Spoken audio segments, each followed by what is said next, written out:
blacksmiths galore. But out in the world I can be so much more. I've met mages and fae, I've met soldiers at war, and set eyes upon distant shores. Long have I traveled across these lands. Long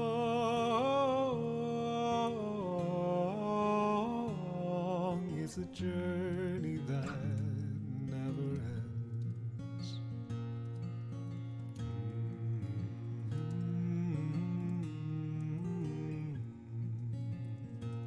Some say that I'm foolish, some say that I'm bold, to brave the dark forests, wild beasts and the cold. But I choose to roam in ruins of old and sing of their stories untold. Long have I traveled across these lands. Long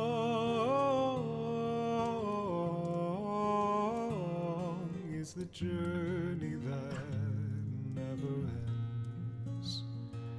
My journey shall never end.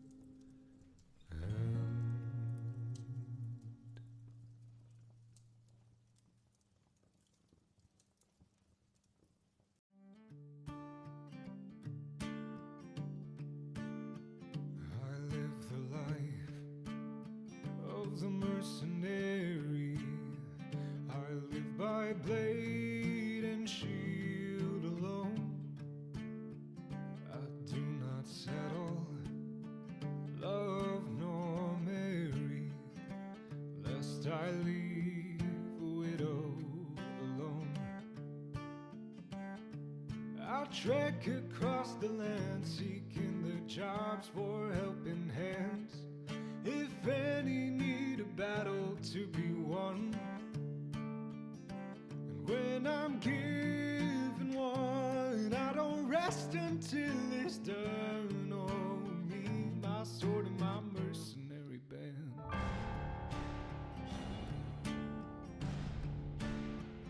We live the life of the mercenary. Restitution is our creed.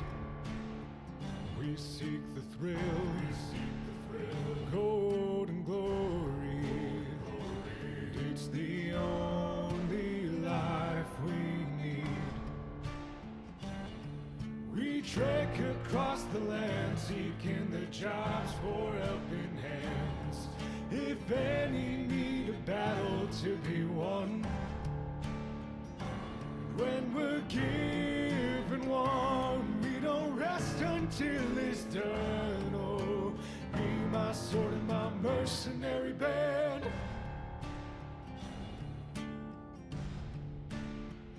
I live the life of the mercenary. I court death near every day. I do not feel it. Oh, come and take me, but let me ride once more this day. I trek across the land, seek. Welcome back to Wyrdcast for our campaign 1. I believe this is episode 14. We always question it because I genuinely lose count all the time. But I am your dungeon master. My name is Lycaine, and I'm joined here by the veritable people on my right. It's my left. It's their left, my right. Anyway, last we left off, the party was traveling up towards Obscurum, and we had some various different things happen along the way, including a drug-induced hazy mist, a dead dwarf, some creatures that tried to hunt you down but wouldn't leave that fog, as it was the only thing that they could breathe. I think a couple of days later you stumbled across some elven guardians who were protecting a shrine to a lost temple. Thankfully, you managed to negotiate your way out of that. There was also an incident with a rather large adult black dragon, which you all believe was hunting something, usually lost and very dark artifacts. And throughout that, you have various different suspicions as to why that might be, but the primary one being Larea is currently bound to a cursed artifact herself. But we lift off with you guys traveling once more. It's been a couple of days of very boring, slow forests. Not a lot was happening. You guys made camp, took it down, made camp again, things like that. And as the sun sinks low behind rolling hills on the third day, you crest the last rise in this road, and below, nestled in beautiful golden fields and the dark fringe of very distant trees, is a town known as Yagra's Cross. Ku, from his various dealings in aristocratic life and bureaucracy, knows that Yagra's Cross is a thriving settlement that stands at the juncture of 4 major trade routes. There is one to the north that will lead you all the way up to Obscurum, and if you were to go along that path, would be very formal and greeted, known as the Zassus Road. Still, it's a good week or two to reach the Silent River.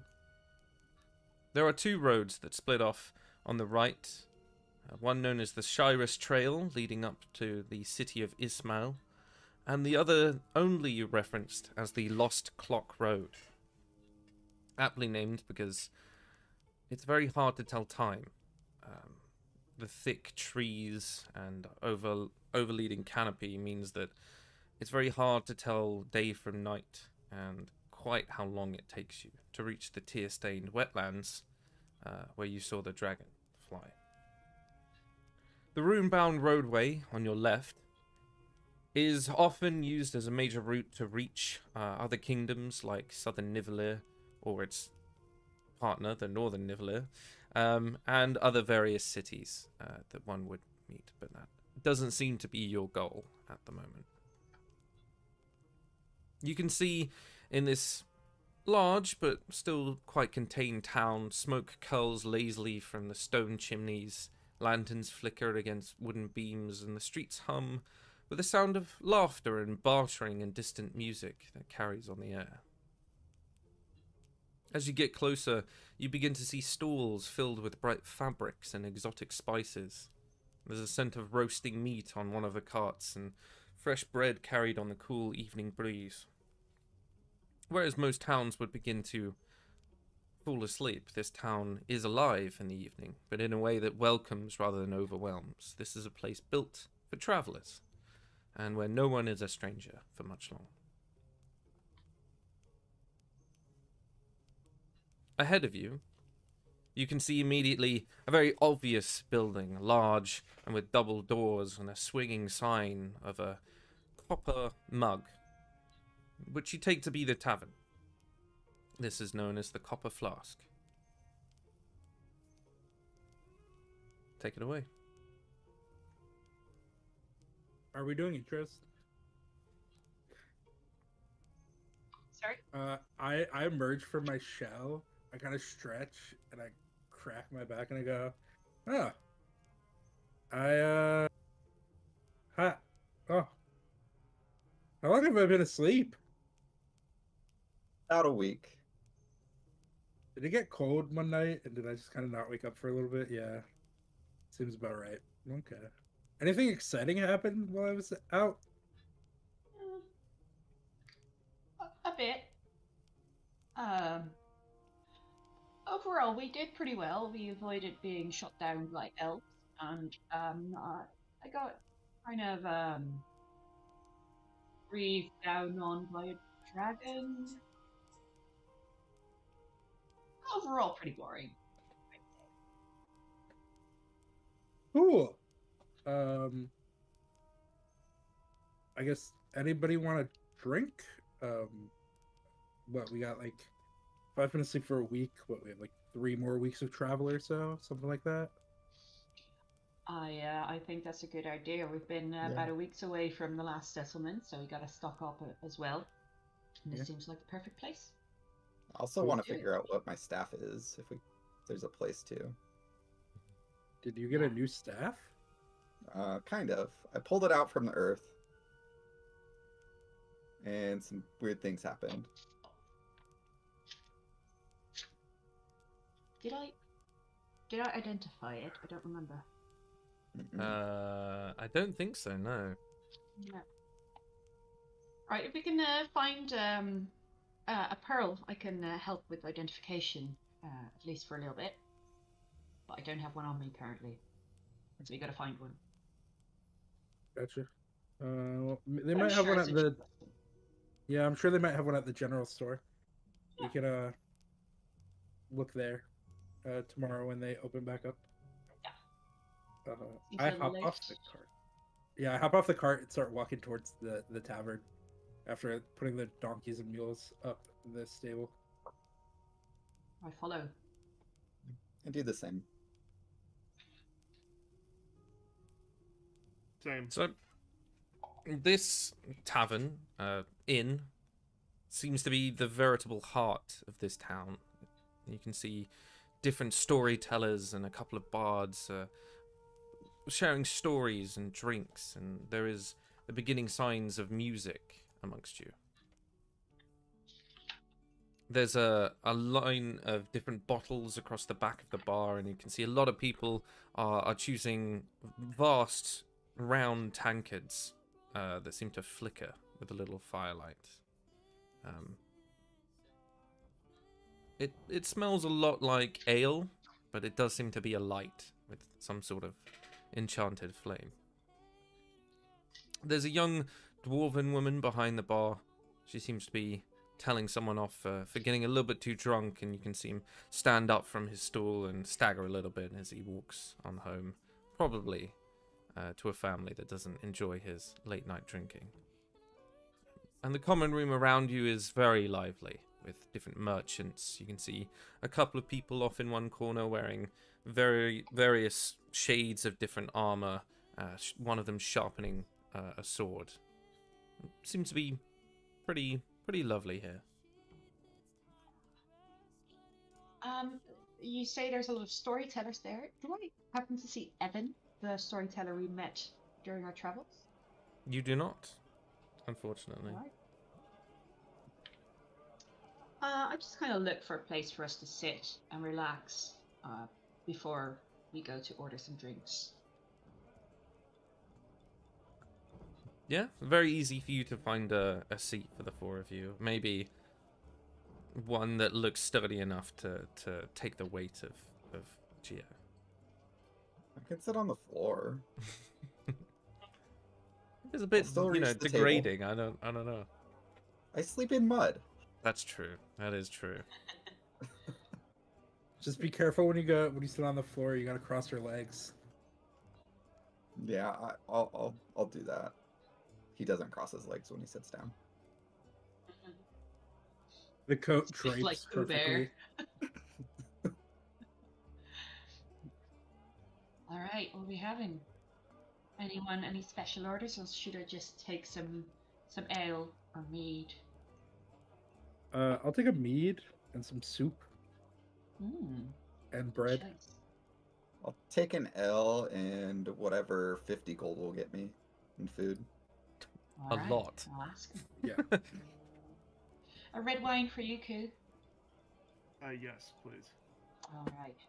I'll hop on over to the bar and I'll put in the order of 2 mead, an ale, a red wine, 50 gold worth of food, any food, just I ask for the best slop they have, and like a sort of cheese platter, something snacky for the rest of us that aren't Geo. Yeah, she lets you know that 50 gold will cover pretty much anything you'd ever want for an entire night. It's a lot of money. And goes about getting some of the rest of her staff. You see a couple of waitresses, one very small child that seems to be washing the same dish over and over, pretending that he's doing something. And they get about sorting out your various things, and it's not too long until your drinks make their way to the table. You got red wine and mead. There's some complimentary fire whiskey ale, which is essentially their homemade ale, and then they pour some of the whiskey on the top and set it alight. I raise my glass, and I say, I propose a toast to not getting killed by dragons. I'll toast to that. I dump the fire whiskey on my bottle of ale to make the whole thing be fire. I kind of playfully blow towards the fire, trying to make it go a little bit wilder. And I take a good amount of mead. Not the whole glass, obviously. I'm not a savage. Or a frat boy. You see a very skinny-looking dragonborn adorned in flamboyant cravat and a very large blouse. He's got a lute in one hand and offers to compose a song about you guys for 5 gold. You can see off to one side there's a merchant that's he's very scraggly, a little bit run down, very long hair, long beard, and he's shaking some necklaces and earrings at a table that probably don't want his trinkets, and he's claiming that they ward off any misfortune that they might meet along the road.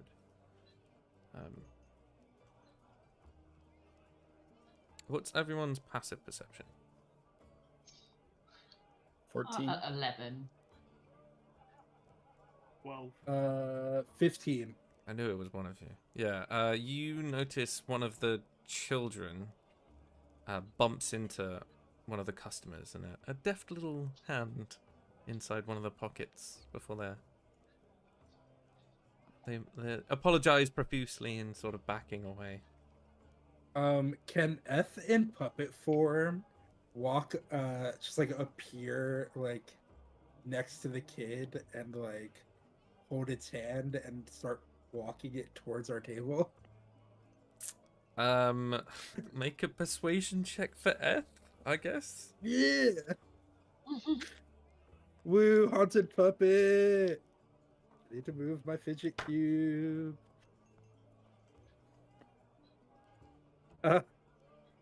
What is S persuasion? Please hold.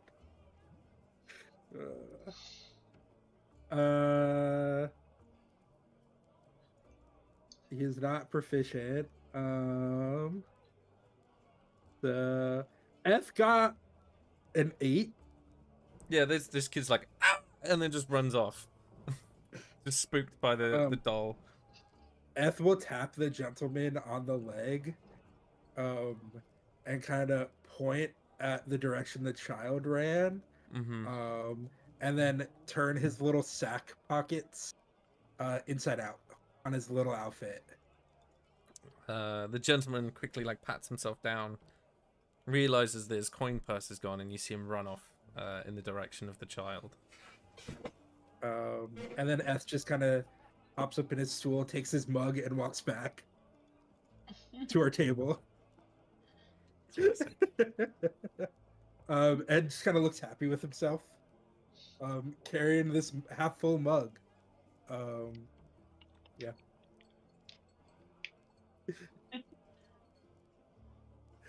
At the exact same time, Geo, a child, bumps you as they're walking past. I growl. Can you make a perception check for me?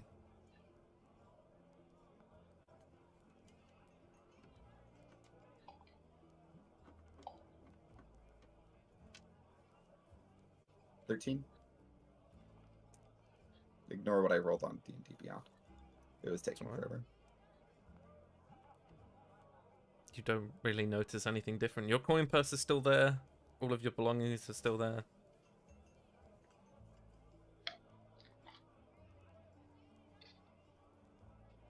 Don't run into people. I yell down. It's just like, sorry, sir. Yes, of course. And he just wanders off back into the crowd.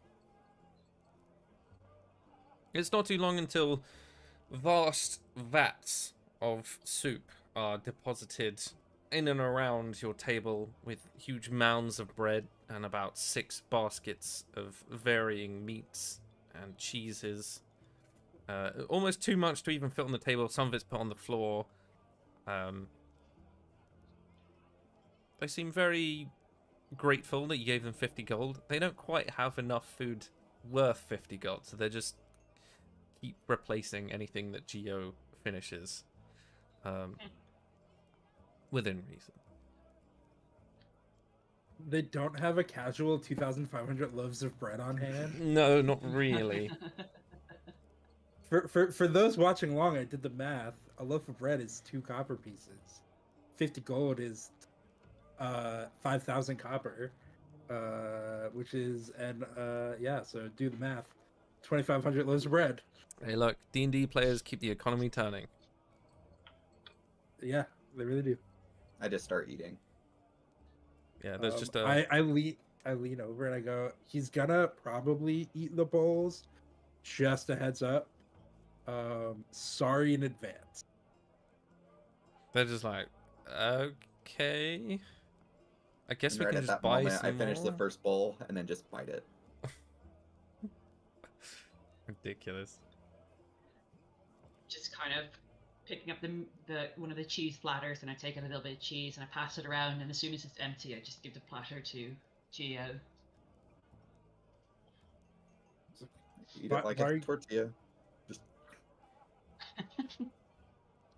I worked so hard. My mom worked so hard to teach a table. Man, this road trip really is just gonna do years of work in table manners. hey, I It's gonna paid come them back. for it at least. That's true. I mean, We you did overpay. Yeah. You know what? Fair enough. We don't When want we get back skinny home, if on our side, do we? no.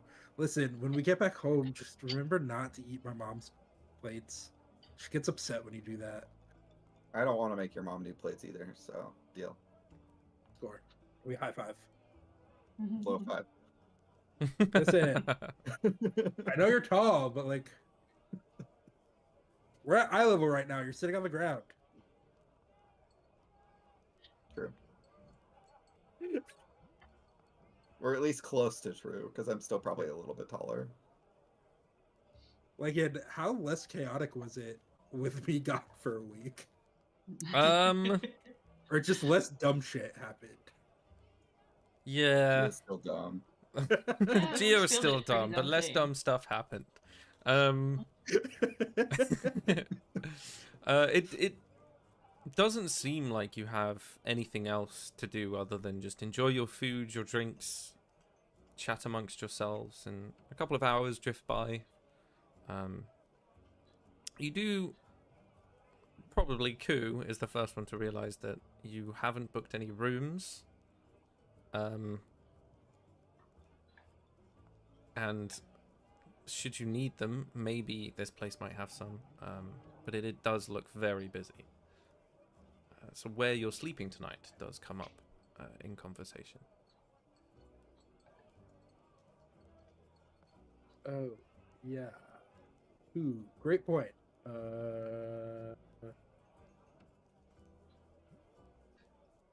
You wanna ask about that? Sure, I can walk up to the barkeep and ask about rooms. She has a couple. It would mean that you guys would have to share, but because it's so busy, she can give it to you in a discount if you're willing to share. So she has 2 rooms right above the tavern that you could rent out. Doesn't really cost you much. They're just a silver each. She also gives you A little trinket. It looks like a tortoise walking down a road. It's often used as an indication of the god of travelers, because it's like a tortoise with lots of like little things on its back and little trinkets that dangle and wave about. But yeah. Oh, look at that! It's you. Yeah. Does this tortoise have a skee ball? No. Does this tortoise have a smaller tortoise on its shell? No, it doesn't. It's almost.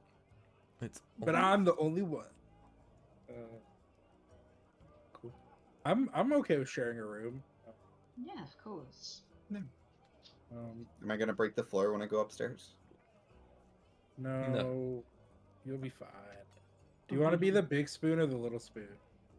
I can just sleep on the floor. I mean, You take the bed. okay. It's the closest thing to mud I'll get tonight. Sorry.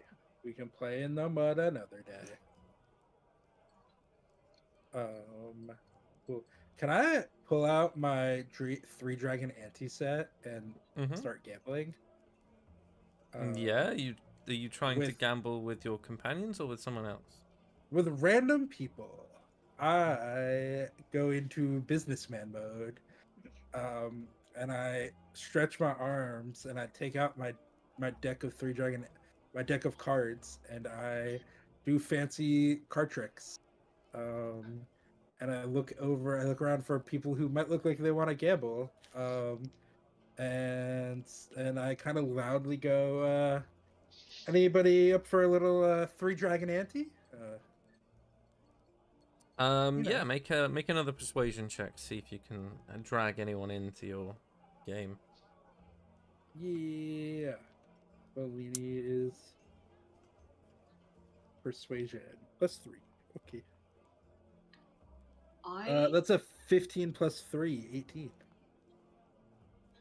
Yeah, there's a couple of very cocky-looking merchants that you drag in, and they join your table to play. Nice. I would like to help this scheming tortoise by employing Moro to be my second set of eyes and check their hands.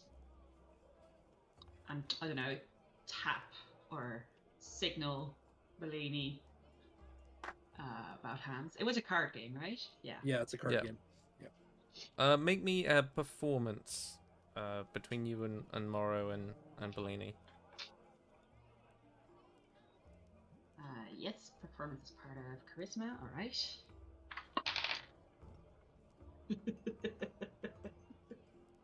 Okay, so it's a -2 for Morrow, but it's a 6 for me.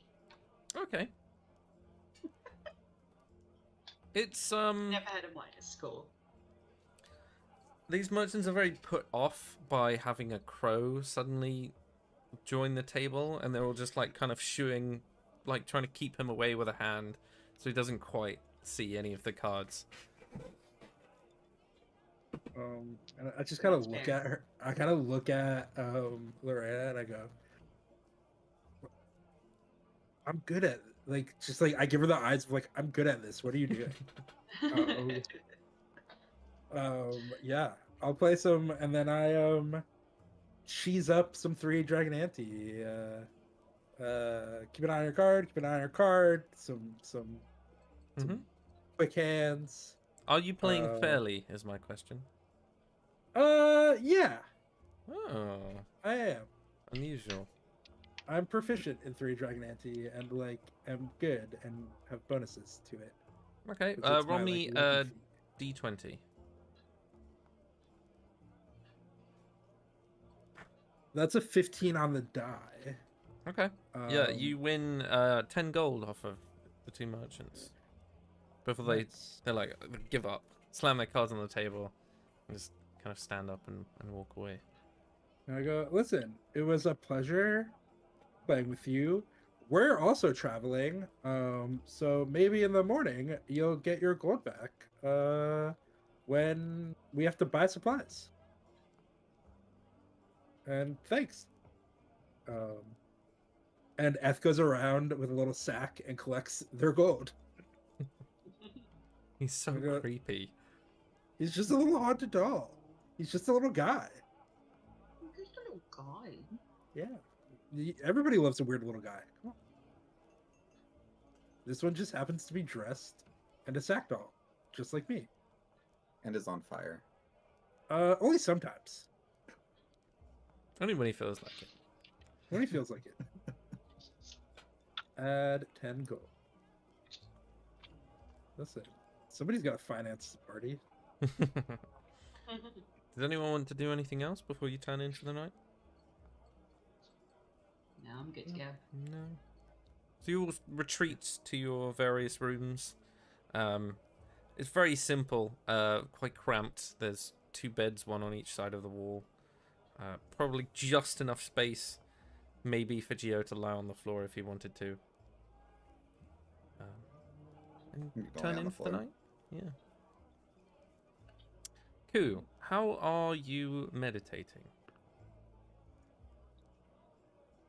I don't meditate. I just sleep. You just sleep. Nice. Good to Yeah. know. So very deeply, I guess. Excellent. Geo, how are you sleeping? Are you sleeping on the floor?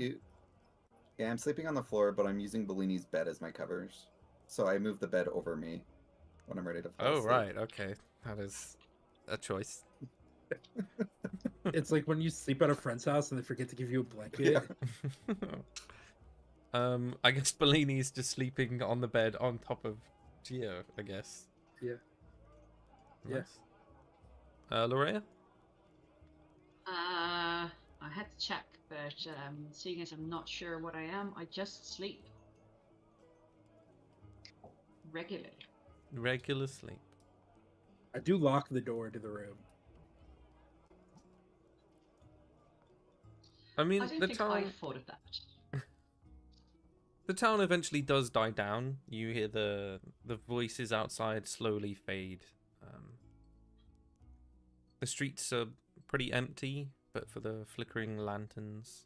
The air is cool, and you're slowly drifting off in your various arrangements. Somewhere in the distance you hear an owl call once, twice, and then silence. The wind stirs, whispering through the streets, rattling loose shutters. And then from beyond the town, faint, almost too soft to hear, there is a song. A voice high and lilting, drifting through the mist, like a half-remembered dream. It sounds almost like a mother's lullaby. It's very soft, like snowfall. And then the knocking begins.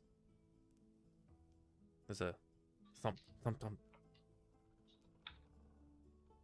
It's not at the door. It's coming from outside the window.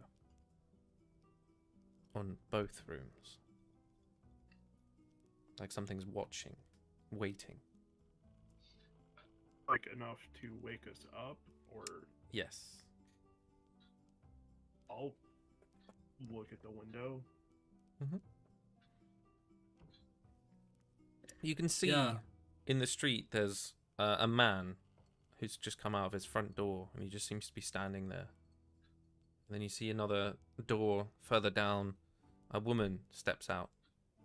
You can see a small child tugging at her dress, asking her to move back in because it's cold, but she doesn't move, doesn't turn her head.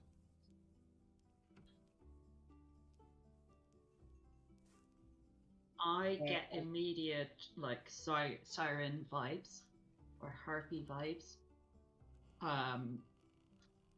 So I'm assuming I'm sharing a room with Koo. I'm kind of Mhm. like, don't step too close to the window. I'm like hitting it in a hushed voice. I'm immediately suspicious.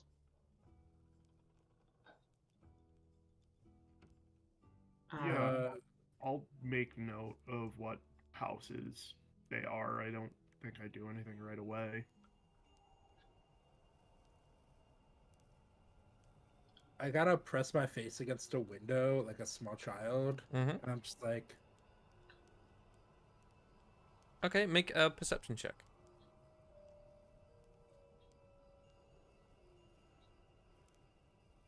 that's a nat 1 plus 5, 6. You can't really see a lot. It's very dark. Even with the flickering lanterns, you only see those two people who refuse to move, and they're just standing there. You see this slow morning, well, not morning, early morning, night mist. It's just moving across the ground, and that soft lullaby moving through the streets. Can you make a wisdom saving throw, please? Yeah. That's a 4 plus 5, 9. You have the compulsion, the strongest urge you've ever felt to go outside and have a look, investigate into this. I'm gonna open the window and try to squeeze out of it. Sure, yeah. It is big enough for you to... You just hear like a thump as his shell makes it past the window frame. Wait, Gio, I need to push up. My feet wiggle a little bit. I slowly move the bed off of me, and then I just pull Bellini back into the room and close the window. No, I'm going out. I want to go outside. You don't need to go outside. But I wanna. Just go back to bed. It'll be okay. I try going out the door. I throw the bed against the door. Okay. Make a contested strength check. We'll just do a normal grapple and see who can win. I can guess who's gonna win. So it's You never know. You never know. I got an 8. Oh. Oh, big money, no whammy. I got a 10 minus 1, 9. That is crazy. Almost in slow motion, you watch Bellini like pops into his shell so you can't grab any of his limbs, and then jumps out, and as you throw the bed, just slides underneath and through the door, and then the bed falls against the door frame. You've essentially locked yourself into the room, and you'd have to move the bed out. Bellini, you hear the scurrying footsteps. You both hear the soft pitter-patter of a very familiar noise as Bellini is huffing it down the stairs and outside into the street. Bellini, can you now make your perception check with advantage as you reach the outside street and immediately freeze? You can move your head, but your legs refuse to move. Yeah, 19 plus 5, 24. Off down the road, seemingly where this song is coming from and the mist slowly creeping in, there is a woman. Swaying gently, her mouth is moving, but the voice is coming from everywhere. She wears a long, beautiful gown, seemingly very well-to-do, and a golden necklace around her throat. She has sparkling blonde hair. You feel compelled to go say hello as your legs begin to move. I reach into my coat pocket and I pull out a skee ball ticket. And I approach this lady and I go, "Hi, I'm Bellini. Do you know about the wonderful game of skee ball?" And I offer her the ticket. Okay. As Good you morning, do, she Starshine. returns. Princess, The ad hello. says hello. You see her hand also reaches out, and from next to her you see small shapes appear. 1, and then 2, and then 3. As they shift forwards.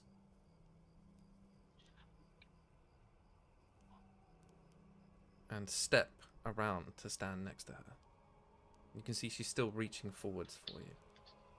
What is everyone else doing during this period? Ku and Lorea, you can now see Bellini in the street. Gio, you know where he went because you just had that struggle. I move the bed so I can get out and go walk downstairs. Yeah. Very easily for you to do. Yeah, I think when I hear Geo following, I'll go out through the door, not through the window. I want to tie a little scarf around Morrow's head to cover his cochlear holes, his ears, basically.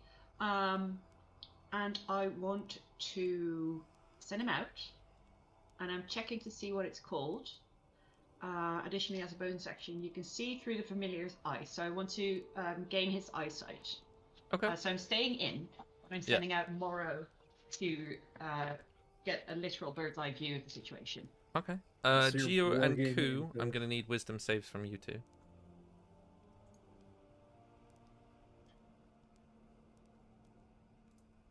21. 21. Sorry. 17. Yeah, you both succeed. So you can hear this lullaby, but you've already seen Bellini's actions, and it sort of dawns on you that maybe not listening to this song would be good. And you can see these beautiful women in front of him, and the two very shadowed, almost like hooded figures. You can't make out any features, just long flowing robes.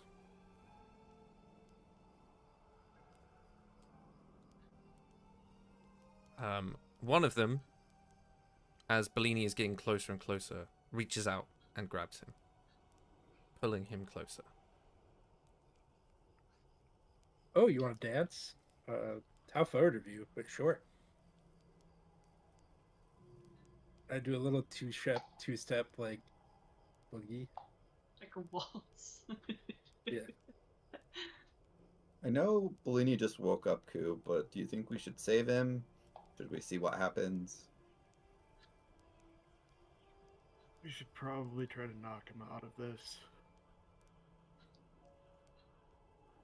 I mean, I did pull him out of a window this morning, and that didn't work.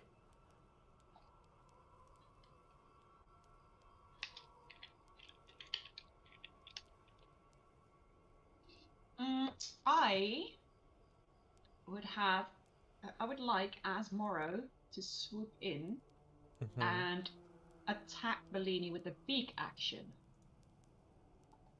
So attack Okay. him. So you're attacking Bellini. Mhm. Yeah, roll to hit him. See if you can do some damage. It's a nat 20. Sure. But the damage is only 1, so with a nat 20, that'll be 2. But it only does 1 damage regularly. Bellini, instantly, you wake up, and you can see these people in front of you. One of them has hold of you. Hi, I'm Bellini. Do you know about skee-ball? And I try to pull my hand away. Okay, make a strength check for me. Woohoo! That's an 8. Beat me. I rolled a 3. Oh, let's go! Yeah, I've my strength for the chat. My strength score is 8, so it's a -1. And I go. Hi, I'm Bellini. Very nice to meet you. Can I help you?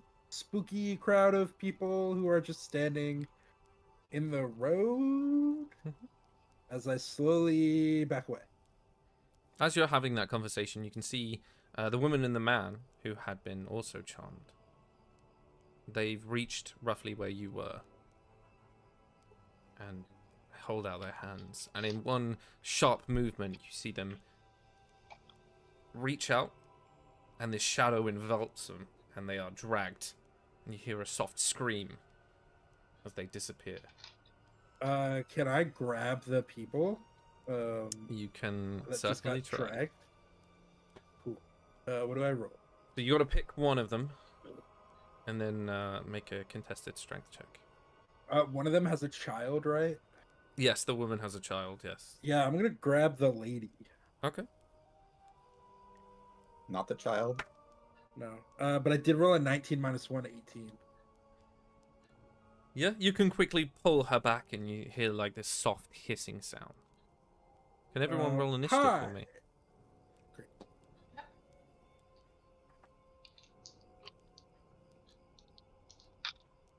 4.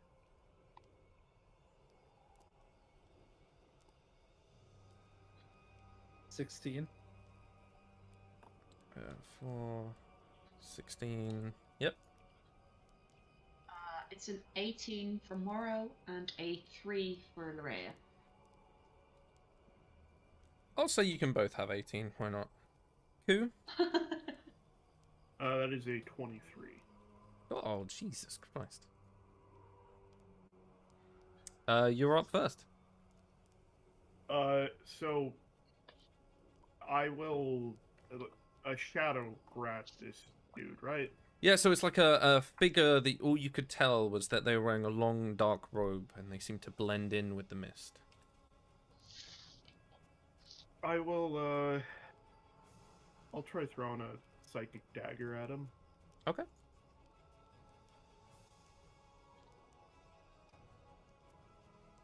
That is a crit. Nice. Roll me some damage.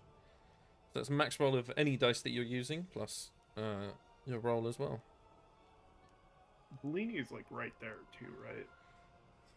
He's within reaching distance of them, yeah. You're fine. Hit me. I'm tanky. Oh, no, I get sneak attack because you're close. Oh, nice. Give me 1 second.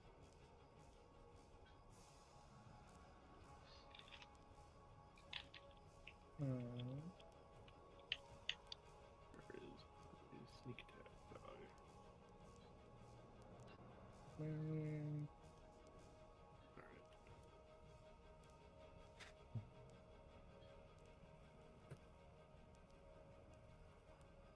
Alright. 16 plus another 18 psychic damage. 34. Amazing. Anything else? Bonus action, I will toss an offhand dagger at it. Of it?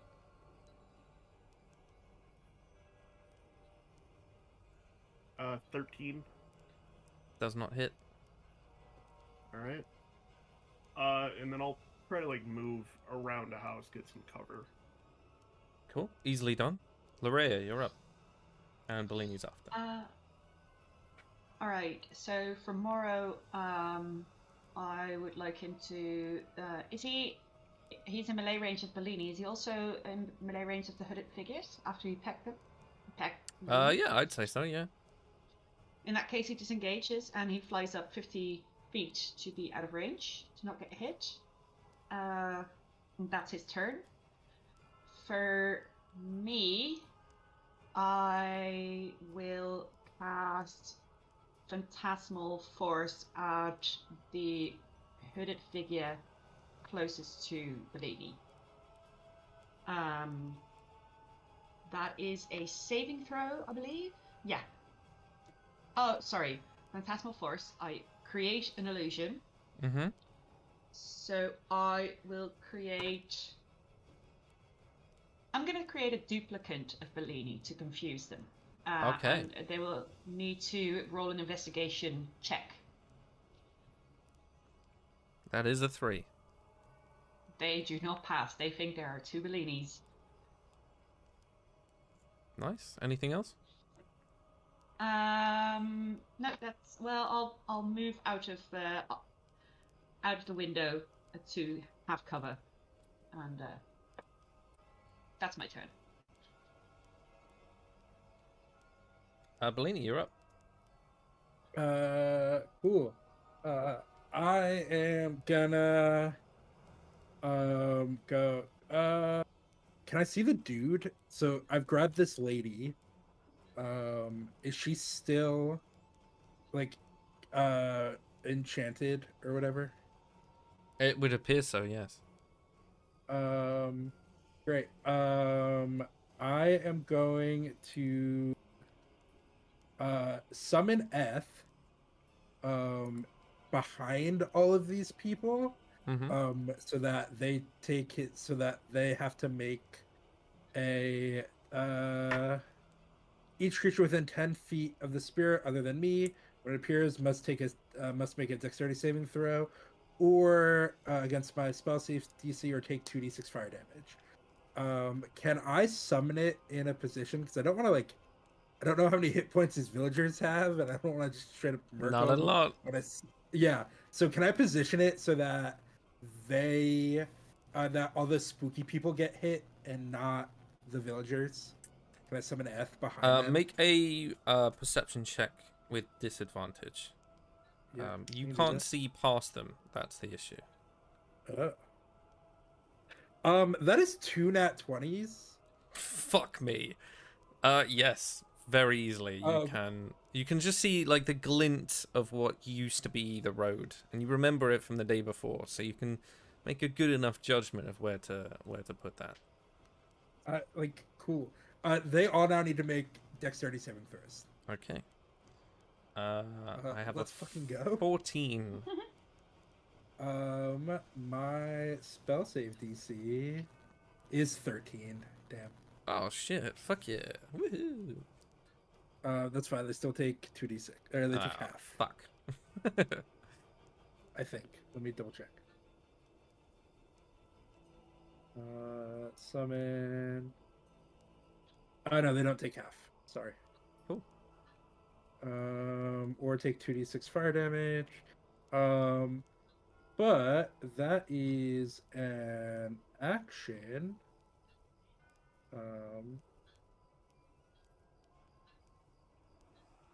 And then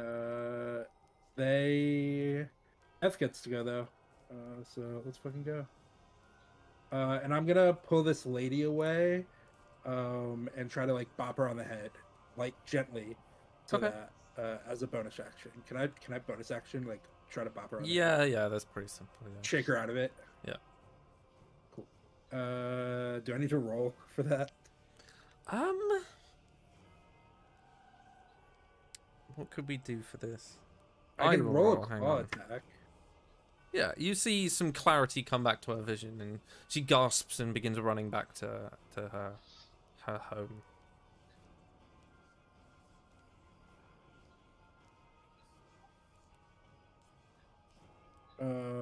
Cool. Yeah, I want to shake her loose, and then F is gonna attempt to firebomb these people because F gets to do things. He's just a little guy.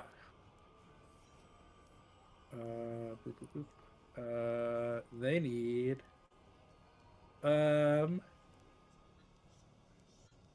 great. F is gonna teleport 5 feet over, and they need to make dexterity saving throws again. Whoever's within 5 feet of him when he leaves. I don't know how many people that is, but yeah. Specifically, the lady who started this all, or the dude holding the other dude.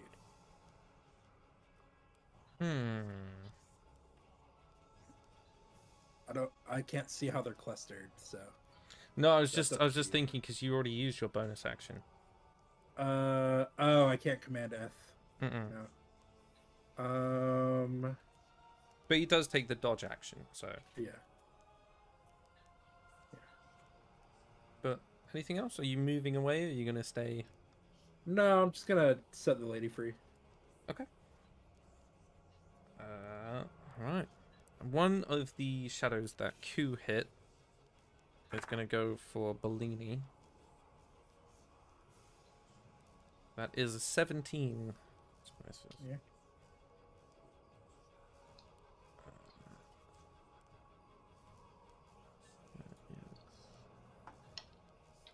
The other one.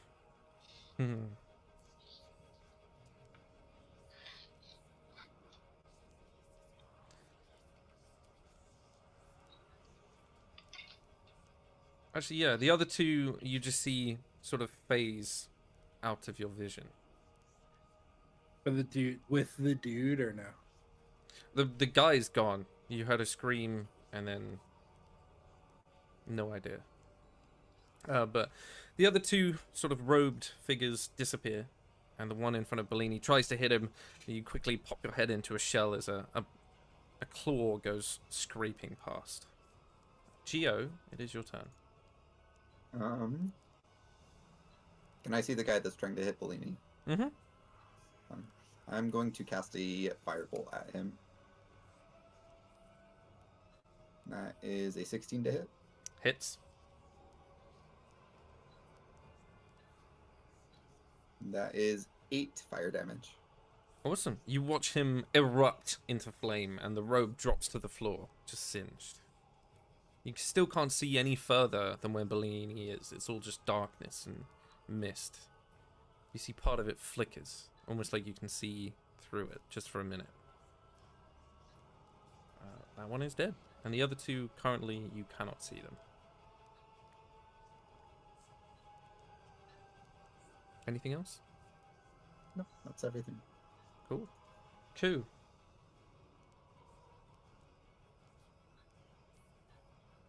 All right. So one is dead. Who faded away? Two One left. disappeared from your view, as far as you can tell. But is there one left, or what? The where- woman who's sort of standing there, her mouth is open like she's saying something. There's nothing apart from the song.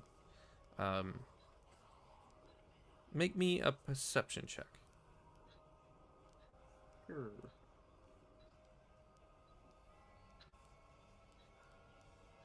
A 12.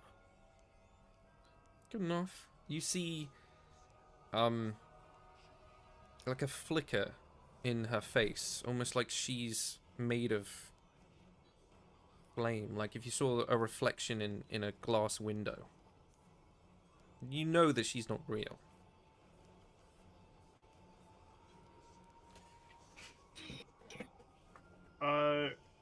Yeah, I will just shoot a crossbow bolt at her, see what happens.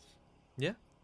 You don't even need to roll to hit as you watch it fire off and it just disappears through her and you hear a soft clattering of metal on stone. In that case, I will use my bonus action to just hide. Mm-hmm.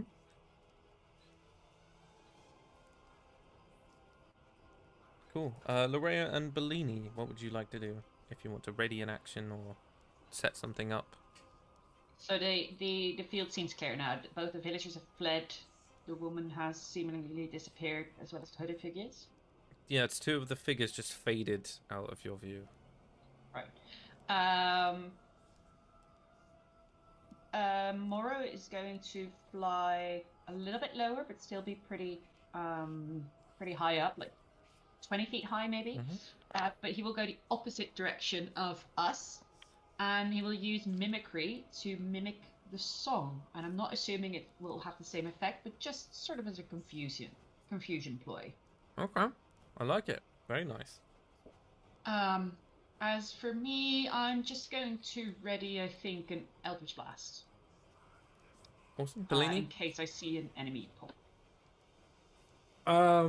Can I try to enter this darkness they disappeared into with Eth? You Can Eth can and I if you hold want hands? Yeah, Eth and I are gonna hold hands and go into this spooky dark place. to. Okay. Can you make another wisdom save, please? Yeah, I'm good at this. That's a 15 plus 5, 20. You cannot see anything. But you don't feel compulsion to do anything. You just literally can't see, like, in front of your nose. It's all just mist. Can I produce flame as an action and just kind of wiggle my hands around through the mist? Yeah. As you watch that fire appear, you watch the shadows just equally try and collapse around it, trying to seek out to prevent any light from escaping. Excuse me. And as my bonus action, I'm going to command Eth to flame seed. So just throw a little fireball on the ground in front of us and make a bunch of fire. Okay. Almost like a predator that's seeking to contain a mouse between his paws. You watch the shadow suddenly jump onto any ember that pops up. You can see a little bit more of just the street in front of you. And as you turn to look around, that woman is still sort of shimmering behind you.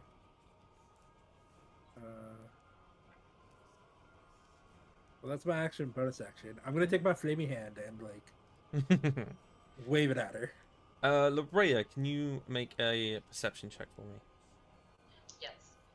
I also have the question from the window. Can I see that darkness? And is it magical darkness? You can see it. It does exist, and it is magical, yes. Having Devil's Sight, I can see through magical darkness. Is there anything in particular I would notice after rolling? All you can see is Bellini just standing in the street, looking like a melon, Right. waving his hands about. Well, I rolled a There are 5 for perception, so that's probably all I see.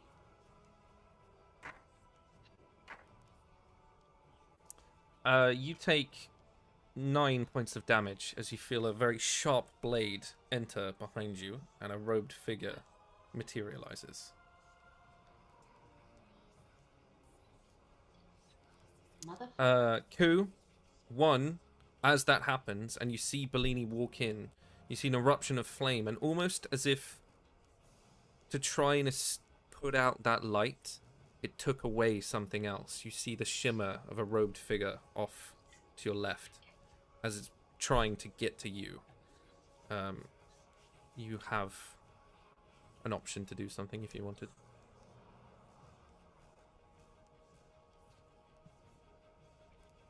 Yeah, I will chuck a psychic dagger as it's coming towards me. Okay, yeah, roll to hit, and then Geo, you're up. I can't see anything, can I? You see the one materialize in front of Ku. Okay. Because you're standing very close together. I got a whole pen. So I'm guessing Unfortunately not. It just whizzes past his head. I'm gonna take my maul and charge at it. Okay. 25 to hit. Hits. And that's 16 damage. Love it. Anything else?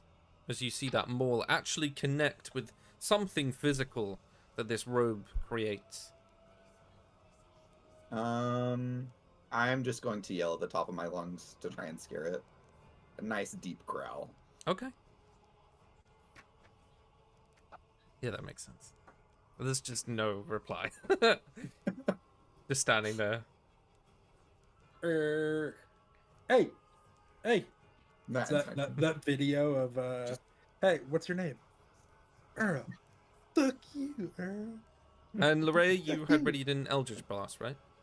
I did. Do you want to let that off? I do. On the dude next to me. I do think that's with disadvantage because It he's close is, to yes, me. because he's right next to you.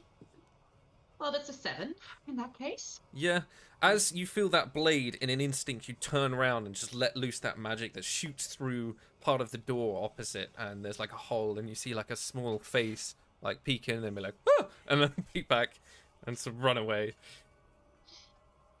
Yep. Ku, it is your turn again. I will chuck 2 more psychic blades at the one that has decided to charge me. Go for it. First one's a 25 to hit. Hits. And Geo is next to it, right? Yes. He's very Yeah. close to it, yeah. Oh yeah, because you're in melee. 17 points of psychic damage. 17. Look at that. Yeah, you see it almost loses part of its form as those blades hit part of the robes, creating small holes. And Anything then else? a 15 with the offhand. 15 hits. Just another 5 points of psychic damage. Awesome. Lorea, this is your turn. As you let off that Eldritch Blast, and this robed figure is looking at you. There's no face. It's all just the back of the robe. As a bonus action, I'm going to apply a hex to them. There's no save to it. Cool, yeah. It just I'm going to apply it to charisma. Mhm. So they have a disadvantage in charisma checks and an extra d6 necrotic damage. And as an action, I'm going to do chill touch. So I'm going to Love grab it. them.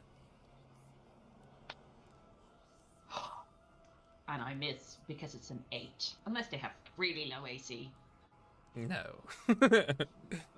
But they are they Um, still hexed? That keeps going, doesn't it? That does keep going, yeah. Also, me applying hex means that I drop my my phantasmal force because it was kind of useless anyway. So it changed concentration. Cool. But the hex is active. Bellini, you're up.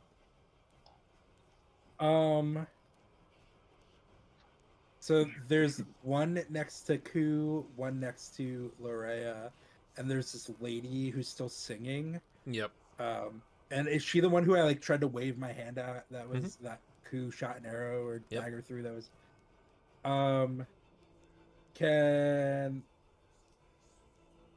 I feel like I'm not doing anything, but can I take my produce flame and try to like punch her with it? Like look, see the shifting shadowy area that I'm in, try to find something to make contact with. Yeah, if you want to. It does just breeze right through her.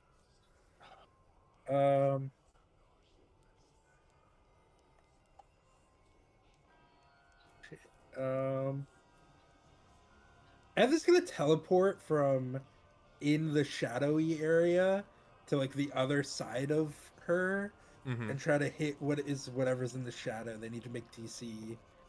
Do I just cast Burning Hands in that cone? In this cone? No. Eth is gonna teleport first and see what that does. As my bonus action, I'm gonna command him to teleport 5 feet away. So they need to make DC 13 saving throws. There isn't anything there. Damn. Okay. I don't know how to deal with this singing lady. There seems to be nothing over here. And then can I huck the produce flame at the one by Ku? If Yeah. it's still up. Yeah. Cool.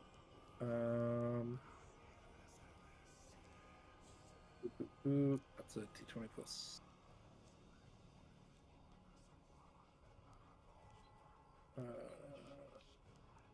5, right? Spells. Yeah, plus 5. That's a 22 to hit. Hits. And that is not a d20 worth of damage. Hold on. That's 1 fire damage. Yeah, you see part of the robe just singes off. But you did hit it, so. I'm helping. F and I are doing something. We're just... F is also on fire. Oh, F emanates light. He does. Yeah. Hold on. He's a fire elemental. So I know fire elementals emanate light, I believe.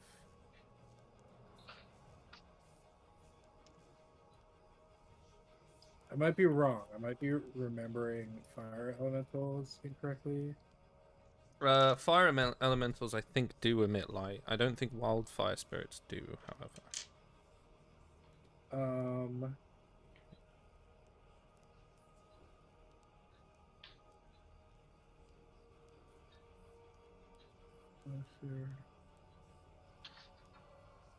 I can't remember. I don't know. There's like weird rules about them that are like later on in the books / have changed. But yeah, he also has dark vision of 60 feet. So, but this is magical darkness, so I don't know if it helps. It doesn't. No, you need Devil's Sight or the thing that Liberator has. I can't remember. It's Yeah. Devil's Sight I have. Oh, well, there you go. You need Devil's Sight. Or if Well, you're a Shadow Stinky Monk, you can see through it. Or, well, Stinky Poo Poo. Yep. That's my turn. Blah, blah, blah. Geo, you take 9 points of piercing damage as you see a blade materialize. Stab ya. Chip jab. Lorea. Let's see. Ooh. 9 I like points it, of piercing damage. As you see this dark, almost ink steel sword slash you again. Geo, it's your turn. I'm just gonna hit him with my maul again. Do it. Fuck him up. That is a 24 to hit. Hits. How do you want to do this? I don't even need to ask.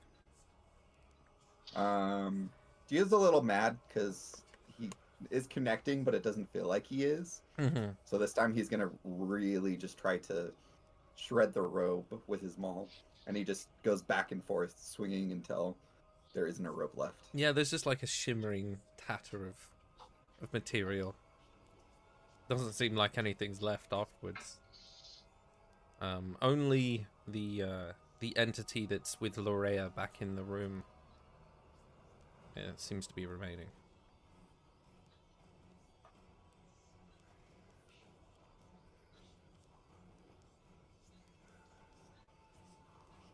That ends my Ku, turn. you're up. Alright, I will toss another dagger at the one that is going after Lorea.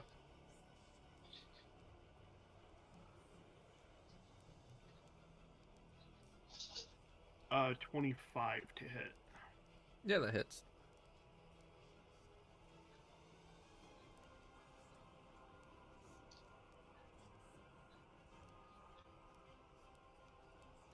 That is 13 points of psychic damage. Cool. So he's still in the room with Lorea, but you kind of expertly spin around and you flick a dagger that goes through the open window. And Lorea, you just see that dagger appear and shred that hole through part of the robe. It is your turn. Okay. The figure still exists. It didn't disappear. I should still have my bonus action to toss Oh yeah, another one. no, sorry, I completely forgot. Go for it. No worries.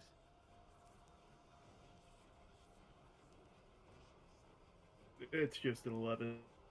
That does miss, So I see. unfortunately. Now it's your turn. So it still exists. It didn't, after one hit, disappear. Nope. All right. Its hex is still active. As a bonus action, I'm going to do a form of dread. Mm-hmm. Fuck, I did a charisma hex instead of a wisdom. Well, it has to do a wisdom saving throw. Should have done wisdom. That is a 3. Well, that fails. I'm gonna add my temporary HP as well. He is now frightened. Mm-hmm. And I will use a chill touch again. See if it hits this time. Go for it.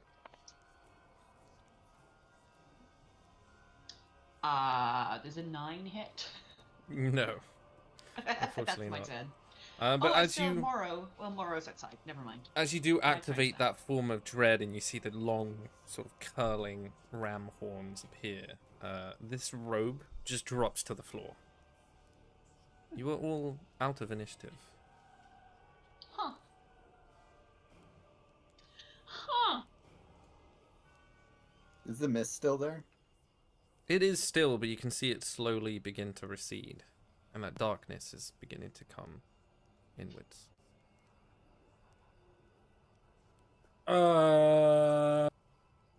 That was weird. Yeah. Gio, did I beat you at a wrestling match? You What? tricked me in a wrestling match. But I won. That's the right? important Yeah. bit. You did, yeah. Let's Let's not talk go. about it. That's never happened before. Nice. And Eth and I high five. Um. Uh, I might have been charmed, but I still won, and that's what matters. Do you want to have another one right now? No, because I will lose. One of us is charismatic. One of us is really strong. It's really funny because Bellini's actually not that charismatic. I have like a +1 to charisma, which is the funny part of it. Yeah, no, totally. Cool. And I just look around for villagers, if any of them have come outside. Yeah, there's a couple of people all milling outside with the noise of various battle cries and explosions of flame. They're all looking around. Some of them are a little bit misty-eyed and very tired, and you can see a couple of what appears to be militia, maybe. They're armored. They've got like they've all got the sign of the small tortoise walking along the road. Just looking around, whispering amongst themselves. Hi, does this happen often? What? We just came outside and you're just standing in the road. So there's no creepy shadow siren on a regular basis. No, that sounds awful. So, and I point at the lady that got charmed. She almost got abducted. Some other dude from I look at the rest of the party. Does anyone know where that other dude went / came from? I know he disappeared, but from one of these houses also got abducted. Yeah, I point to the house that he came out of. Yeah, that house. He's gone. Yeah, I don't know where he went, but I think he's dead. You see one of the soldiers sort of regains his posture and goes and walks up to the door and starts banging on it. A young woman opens it, looks a little bit confused. They talk for a moment and he comes back and he's like, apparently no one apart from her has lived there. Yeah.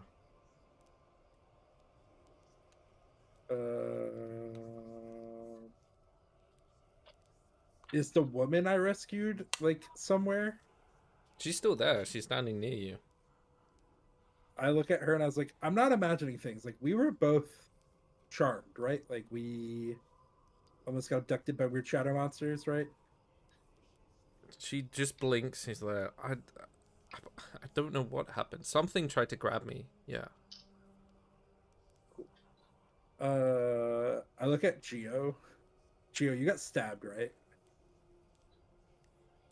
did I? If he does, he doesn't lightly, remember. very lightly. Just a small stabbing. He looks down and he just sees like a little bit of blood. He just takes his suit and just wipes it away, adding to the redness. Well, yeah, that was weird. I don't know what happened. Well, yeah.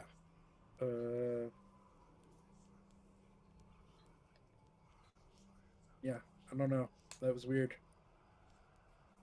I'm still in the room during all of this. I look out the window, but I kind of stick to the shadows, being aware of the form that I'm still in. I don't want to scare the villagers necessarily, but I do want to see, kind of look towards like the tree line, the skyline, if I see anything out of the ordinary. But I feel safe in my form of dread currently because it seemed to repel him. So I'm not I'd say topping from it. your vantage point, you don't really need to roll. There's snow on the trees, which definitely wasn't there before. And as you're looking through that, there's frost all along your windowsill and trailing along the floor. You look the other way, back down the other side of the street, and as you guys came in, there was a central square with a sort of statue of a tortoise wearing big goggles and a fresh backpack. People leave offerings there for other people to take on their travels. Things like an old rucksack or a couple of bits of food or things like that they might need. There are some fresh offerings there, and they are all frozen.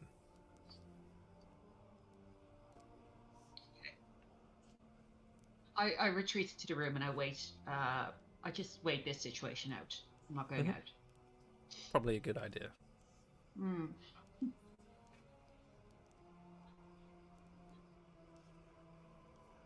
Well, okay. Some creepy shit happened. I don't want to metagame because I have not noticed things are frozen. Yeah. Oh, listen, you guys should stay up and stay watch, Mr. Local Militia. And yeah, I almost got turtle napped, which would have made my friend sad. Hopefully. As you say that, he sort of like tilts his head and is like, "What do you mean stay up?"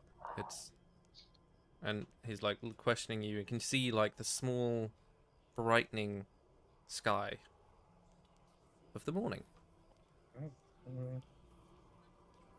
Well, good morning, I guess. That was weird. Man, weird shit keeps happening. Okay.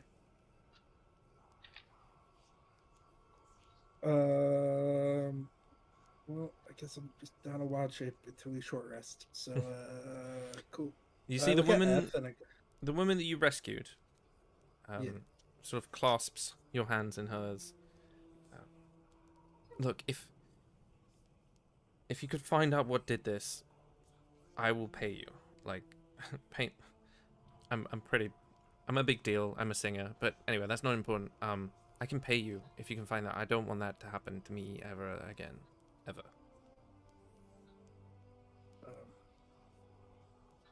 Yeah, no problem. I look at the hold on. I called Geo and Eth over and I go, listen, this lady wants us to find out what happened. Are y'all cool with that? She's gonna pay us. We can use it to buy travel supplies. I think we should check with Larry and Ku. Yeah, and I wave Ku over and I go, do we are you cool if we do some investigation and find out what that was? She'll pay us and we can use it to pay for our travel supplies. Sure, it probably is best to know what's trying to kill us.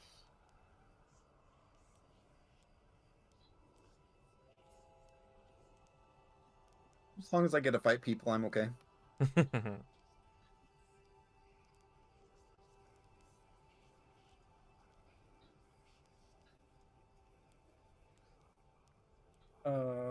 Cool. Well, I guess I know what we're doing today. Going on an adventure. Isn't this whole thing an adventure? We're going on an extra one. An extra adventure. A mini Yeah. adventure in our adventure. Yeah, we're doing a side quest. Yeah, How do you know it's not part of the main quest? I don't. Yeah. I'm just gonna recall Morrow to come back to my room, and on the way there, it kind of hovers before my companions and go like, ah! And they sort of signal to be like, we need a huddle. Can we look up? Can I look up towards her window and I just go, what? We're, and I just kind of gesture like we're all right here. Like You see these demonic eyes like peeking out of the window, like, Geo, just or F, just fuck. Who am I? Bellini are just kind of Bellini. Bellini kind of throws his hands up and goes, "Fine," and grabs S hand and grabs Gio's hand, and we just start walking towards the inn. Q, I'm out of hands. Come on. I think we're being summoned by this bird.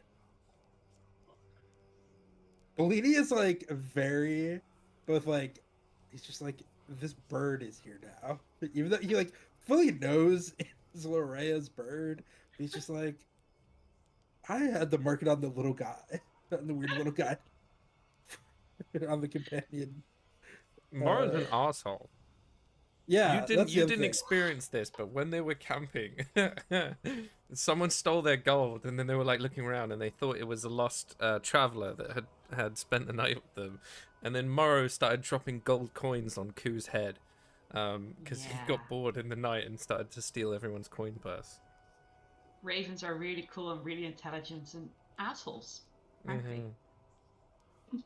And thieves. But yeah, you will return back to Ku and Lorea's room, and you see there a 7.5, maybe 8 foot tall goat demon.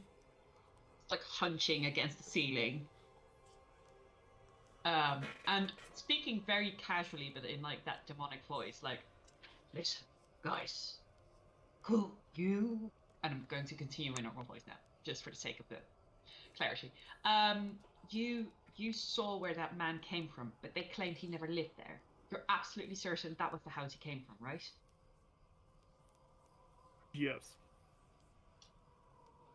I have a feeling that maybe they're being erased from memory. Also, I hate to be that guy again, but the shadow disappeared as soon as I got this form. So I think it's a fucking amulet again, and I put up my... Would it be a hoof? Probably. Hand hoof. I don't know, it's your form of dread, I don't know. We'll go with a hand. Claw. So yeah, I think maybe people are being erased from memory, especially if they don't know that this has happened before. Could be that they don't know. Could be new, but I don't know. We could maybe we could investigate tomorrow at that house of that man, see if there's any remnants of him living there, and we can definitely ask the barkeep for some info on the town. He probably has a good source of information.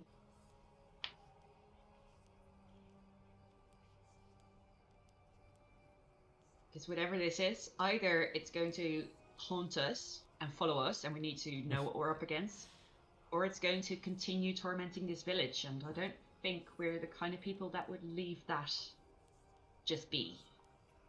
I'm okay to let it be. Oh, But well, everything keeps following us, so I have a feeling it's just gonna follow us. Classic Yeah. D&D players.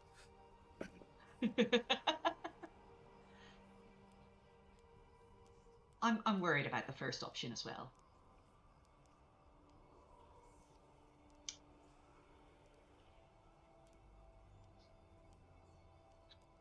Let's look around and see. Slowly I revert back to my normal form because it's only 1 minute. It's been hilarious, but I'm normal array again. With a normal voice. You do see the shining golden light of the morning sun now peeks through your window. There's a distinct lack of birdsong that you heard the day before. You have a little bit of an idea of where you need to go and investigate and look into.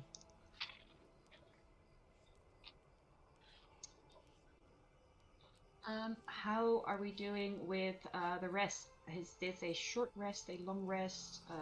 Before, That's up. It's up after? to you whether you want to spend, 30 minutes just recuperating now, or if you want to sleep from the morning to the afternoon. I mean, I can still go. I can also still go, but I am also happy to take a short rest. not sure if I'm a high enough warlock level yet to regain my spell slots with a short rest. So I think that comes later as well. So That could be. That should just be automatic. That's just how warlocks work. I thought that came later. Then I would love a short rest. No, that's why there's that joke about D&D parties and the warlock's like, can we take another short rest, please? Can I take a nap? Can we just take a small nap? I thought it was I thought it was a leveling thing, but yeah. No. If the rest are down with it, I would like to take a half an hour to recuperate. I got quite a lot of damage and I'm out of spell slots. Yeah. Sorry, meta. Yeah, no problem. Yeah, I can take a power nap. Fine by me. I'm gonna Right. get a cup of coffee. Yeah, you spend a little bit of time, maybe you walk back down to the tavern, get a little breakfast, coffee, talk about all the different things you saw. So Lorrea lets you know that she's seen all of this frost and the snow on the trees and those offerings that are now frozen.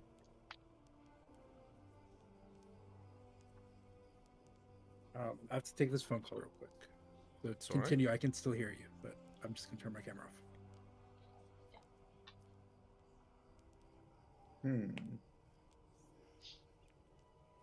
So we at least know we need to go to that guy's house, but Yeah. I think it'd be good to talk to the barkeep, see what's going on in the village, just in general, see if we can spot any anomalies in his story, and then check out that guy's house, because I'm not sure it makes sense that he came out of there, but they claim he never lived there. That seems like an inconsistency that we need to look out for. does. Hopefully we don't just get people saying that we're crazy next. Yeah. And obviously, I would love to go through to the frozen section, the snow on the trees, but I'm hesitant to completely leave the village before we have any extra info that gives us a leg up. Works for me. Yeah, so I would like to go to the barkeep. Mm-hmm. She's just Um, wiping probably the same mug. I'm trying to be sort of casual. I'll ask her, "Hi, good morning. Can you tell me a little bit about this place? I mean, this village specifically. We're not from around here, so I'm kind of curious what your deal is." Well, we're a traveler's town, you know. Yager's Cross was, I mean, Yager was, well, they claim he was a messenger of the god of freedom and travel, and you know, the nomad. And in order to make sure that people had something on their way, and they built this place. You know, one house became a couple, and now we're a pretty thriving town. That's pretty interesting. So you get a lot of travelers. Like, is the turnover rate pretty high? Do people stay here longer? Well, it's mainly based on tourism. That's how people make their money. So, yeah, a lot of people come here and pass through. And most people that stay here either because they've got families in both directions, or if they just want to make a bit of money for travelers, mainly. And they usually stay here, right? Travelers, they don't usually settle into this town, I'm guessing. It really it depends how often you come through, you know. I think there's a couple of apartments maybe that some people own and just use when they're here. There are a couple of other, you know, inns that you can stay in, but mostly, yeah, most people stay here. We are the best. Yeah. So. Of course. Oh, we've had a great night's sleep yesterday. Any new residents in the village you've heard of? No. I mean, some people join the militia quite a lot. Gives them a purpose, you know. But Yeah. Well, I Yeah. get that. We all need a purpose. mm-hmm. So, yeah. How's not a lot of people leave here? Like, if they reside here, they'll be here. No shrinking population. Well, I mean, you know, some people have bought houses here and then they go off on their adventures and they forget about it and don't really come back. So Oh, so you have a lot of vacancies in this village, or not? yeah, a little bit, yeah. But after a couple of years, it goes back to the the town hall and they redistribute it to whoever wants to buy it. So Right. Are there any of those vacant houses right now we're looking to buy? So I'm kind of interested to see maybe one of those houses up close. I What do you mean, find? yeah, there's one a couple of doors down. I think it was bought like maybe a couple of months back, and she was here all the time, and she'd drink here, and she was an artist, and a lot of paintings that she'd sell to people. But she just left one day and didn't really come back. So Oh, she probably broke through somewhere. I mean, you know how that goes with artists. One time you're unknown, and then suddenly you're a world star, right? It yeah, and happens. like people do it here all the time. They'll like book a room, and then they're gone before you can even take payment. Like I think Letha hasn't turned up this morning, so I guess that's just Letha. another profit I get to throw down the drain. Oh, was she a regular here? You'd see her every now and then passing through. I think she's Hmm. got family up in Dolorum, so. Listen, if we come across her, we can always ask her to repay her debt here. Do you have a description for me? What she looked like? What she... Well, I mean, she's a dwarf, which is pretty, short, ginger hair, hint of a beard. All right. We'll ask around. Good luck. Have people pay up front. Is my advice, honestly. Yeah, we just put that in place. Hmm. It kept happening after a while. We kind of figured that would be more obvious. Yeah. So, just a quick note, and I write down where she said the vacant Mhm. house was as well. It's right there, right? Yeah. Yeah. Okay. Perfect. Thank you so much. You've been incredibly helpful. The food was great, by the way. Right. I will tell the rest, or if they've been with me during this conversation, they'll have heard it. But I'll Mhm. make sure everybody knows this info. Nice. So yeah, Lorraine comes back and gives you the download on all of that. I whisper to everyone, I never gave them the 50 gold. I did though. I took the order. I took it for my inventory. Oh, dang. I give it back to Lorea.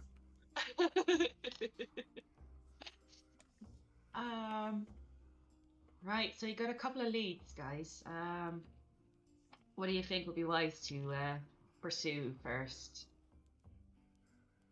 We could go to the abandoned house. We could go to the guy's house, see if he lives there. We could ask around about this Letha girl.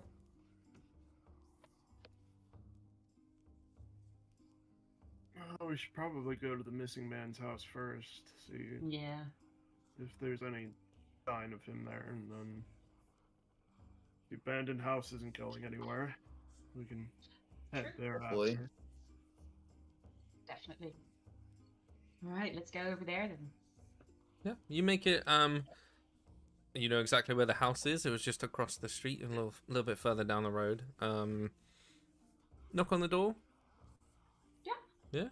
It was just a short little rap. You hear a bunch of clinking, and then the same woman opens the door, and she's like, "You again? Really? You woke me up so early this morning. What do you want?" Yeah, sorry, we're just doing a bit of investigation. Some things happened during the night. First of all, we want to make sure. Are you okay? Did you get any harm? Yeah, no, I'm fine. Fine. Okay, good thing. Well, I'm glad you missed it. There was a lot of wreckage. Probably some bandits. Some people have been wounded a little bit. For the purpose of the investigation, could we take a look around your house for a second? To be clear, you're not a suspect. We just want to make sure if we missed any traces of them sneaking around. Are you part of the militia? He was very fancy Well, talk. I show thanks. her my badge. Yeah, I point at Geo. Like, we're a different kind of What? breed. What are investigators from Taz's Rail doing all the way up here? I'm afraid We have that's business in confidential. Obscura. Right. Make a persuasion check, please, Lorea. Yes. A 6. Why am I rolling so piss bad She's tonight? like, Yeah, we're not governed by Cybersia, so I don't know what that would do. Yeah, I get it. I get it. Say, do you know of a man? And I'm going to give a description of the man. I don't actually know what he looks like, but like me, Emerald doesn't know. But I give a description of a man. Do you have ever seen a man like that? No. Why? Oh, well, we had reports that he came out of this house, so that's, kind of weird. Do you know what I mean? No. No. Hmm. How long have you lived here? About 5 years. Yeah, I came here, and you see she, like, furrows her brow for a minute. I don't...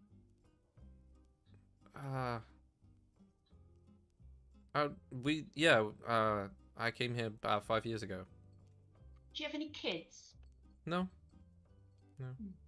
No partner, no brother, husband, roommate? Just 5 years on your own? No, I think it's just me. I'm sure if there was a man in my life, I'd remember about it. Of course, no, of course. How could you forget that? Anyway.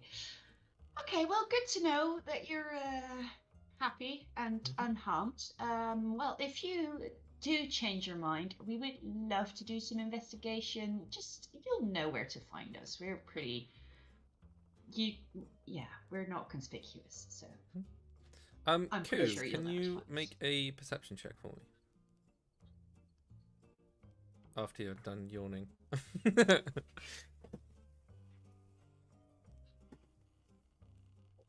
Sure thing.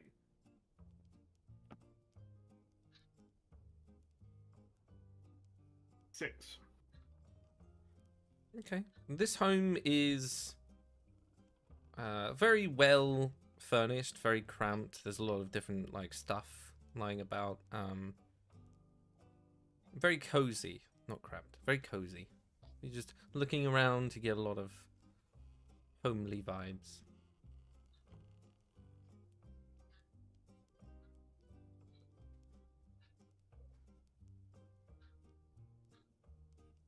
I asked the lady if she has any trousers that she think would fit me.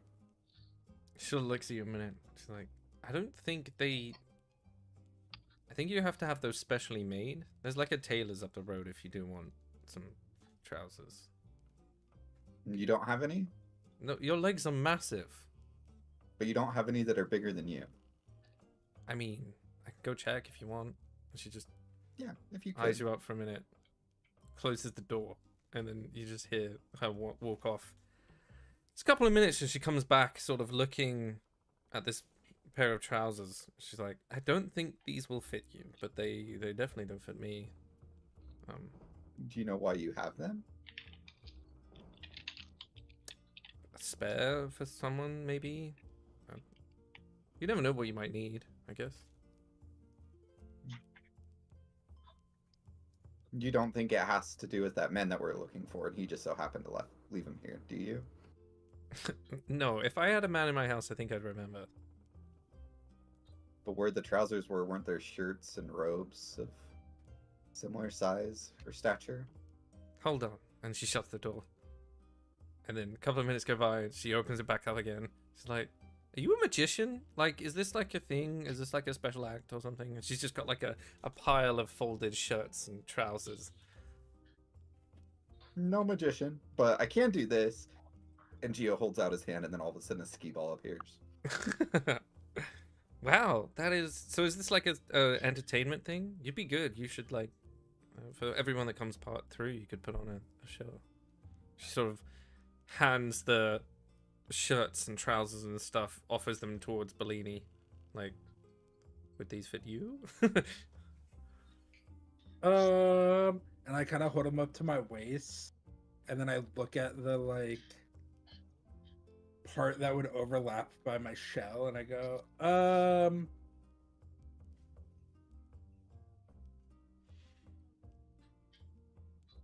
maybe hold on to these. Just you can put them back in the closet where you found them. Okay. And she wanders off. She does leave the door open, however, again. So if you want, you can make a perception check as well. Yeah, I'd love to. That is a 19 plus 5, 24. There is a pair of boots that are way too big for her, right by the front door. And then there's a tortoiseshell handled blade that's leaning against like an armchair off to one side. Is there like a wedding painting of the couple in this house? Or are they too poor for that? Not from what you can immediately see with the open door.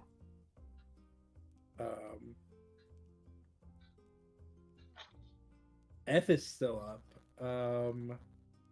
In his fire spirit form, though. I don't want to send the fire elemental. It's fire spirit. Set fire to the whole house. No, I just wanted him to investigate, but he's still he's not in sack form. He can't be a little menace. I'll just set the house on fire. I want to look at the rest of the party and go, I think we figured this out, but her husband definitely got memory wiped from her mind. Yeah. I forgot to ask her about this Letha. Maybe she knows them. And she does return, but ask she her. doesn't have anything in her hands. Clearly, put them back in the closet. She's like, she turns to Gio. Are you gonna move them like when you're done with the act? Because it's a little bit creepy just having random clothes in my house. I mean, no, those can stay there, just like those boots. She looks down and there's like a furrowing of her brow. Okay, I guess I can just give them to whoever needs them. Weird. Yeah, good idea. We'll go now, but I have one last question. Do you know Letha? She forgot to pay her tab. We're kind of helping the innkeep as well to get that settled. No, don't think so. Okay. Well, you've been incredibly helpful. Thank you so much. Thank you. You have been weird. And she just shuts the door. You're welcome. We are. People. I thought we're just weird. Okay, well, I mean, I don't we're think I've weird seen a people. clearer case of memory wiping, have we? I'm working late. I forgot to ask, was that lady working late because she's a singer?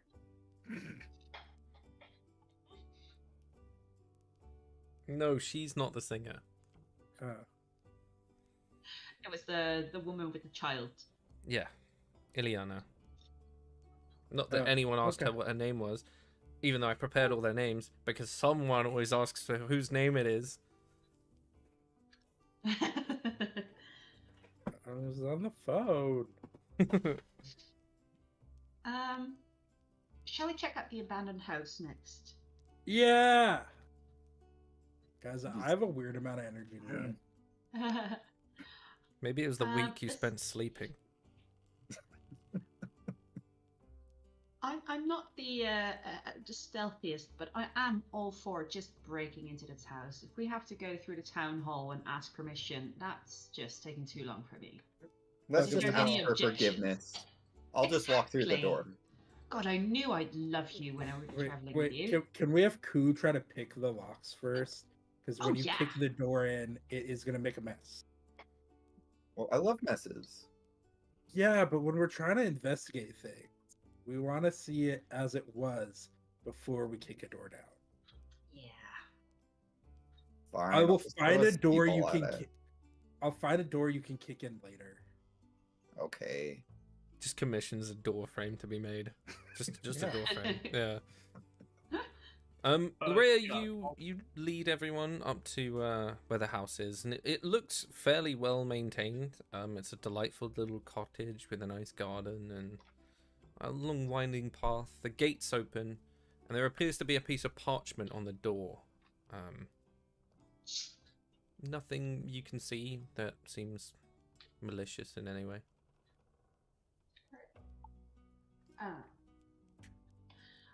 I look to Ku and I'm kind Yeah, I of, will. my lord. As you if will. reach the doorway, It says door unlocked, left open, half shut. And the door is closed at the moment. But from that, you can kind of guess that this door might be unlocked. So it wouldn't need any unlocking. So all of you are stood at the gate of this lovely cottage, just watching Ku kind of stroll up, look at the note, and then he just opens the door.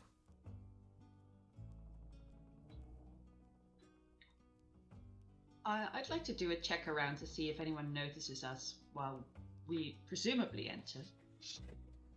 There's a little old woman who's sort of trimming a hedge next door, who eyes you and then just gives you like a delightful little wave and a soft smile, and then goes back to shearing off a leaf. I walk up to her and drop a silver in her hand. Oh, thank you. I wave. Eth and Sack Puppet form waves. You have very interesting friends. What is this for? Are you? It's for you. Oh. You'll know why I gave it to you when the time's right. You're very delightful. And do you need anything from me? Are you the new buyers for the house? Possibly. Oh, well, I hope you enjoy it. I'll try not to make a mess. Oh, wow. Even if you did, go for it. Live and let live. That's what I say.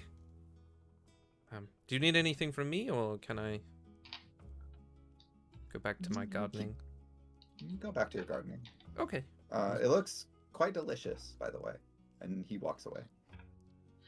I kind of rush over, and I'll let the boys do their thing at the house. I'll be like, actually, I'm curious. What was you're the neighbor? I'm guessing. What was the previous occupant like? She was wonderful. She painted. She would, yeah, she was quite nice. I'm just gonna chat her up and keep her sort of distracted and ask, like, questions of interest if I were a real buyer, and I'll let the lads do the breaking in while I distract her. Yeah, can I lean over to Ku while Gio and Lorrea are passing each other, and I go, I think Gio and Lorrea are competing for the love of that elderly woman. I think they're flirting. I don't know what's happening. Good for them, but like we're traveling. Let him be at this point. He was just so over it all. I was like, Who used to be a hardened criminal in espionage, and now he's friends with a turtle and a hippo and a gif. Who used to be a bureaucrat? yeah, He's never been a hardened criminal. no. The whimsy in his life has increased. Ku, And you I can walk into see the house. there's a small hand mirror on the floor that's cracked. There seems to be a set of footprints that lead away from the house. Apart from that, everything else is a soft line of dust. Doesn't look like anyone else has been here.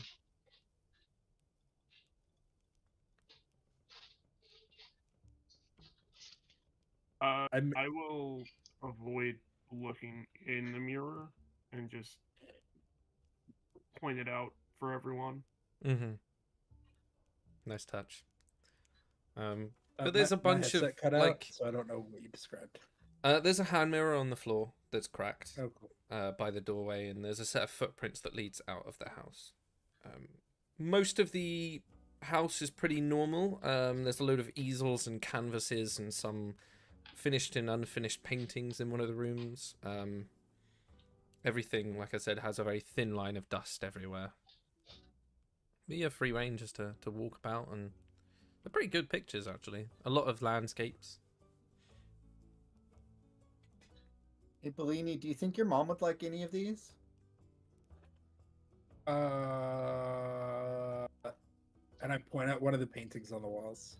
Mhm. That one, and I hold open the bag of holding. I take it off the wall and drop it in the bag. Just some light thievery. Love it. It's her birthday soon. We gotta get her a present. And now Gio has gotten her a present. I've spent 6 months planning my mother's birthday present. Don't worry. It's gonna be spectacular. All a turtle mom could want. A day without a hippo that's trying to eat her out of house and home. Well, it's been like 2 weeks. She has yet it took her a little bit to scale down the cooking. There's a lot of leftovers those first couple days. It's a good thing you win a lot of money at the like fighting pits. It's the only reason I'm not broke True. or starving. Also true. Yeah, I want to investigate around this cracked mirror, but I don't want to look at it. Like, is there any writing on it, on the back of it? Yeah, there's an inscription to. It appears to be from someone's father to their daughter. And what are the names on it? You're a dick. It just says to my daughter and then from dad. In your Son of a face. bitch. Fair enough. Touche. Thank you. Touche. And then now I'm just gonna rummage through the house and look for clues. Yeah, make me an investigation. Cool. That's an 11 plus. I'm pretty sure it's 0, but hold on. Investigation. It's an 11. Yeah, there doesn't, like I said, there doesn't seem to be much else out of the ordinary. So the only conclusion you can come to is maybe she was doing her makeup or looking at herself and then was caught by the song. And that's the best thing you can think of.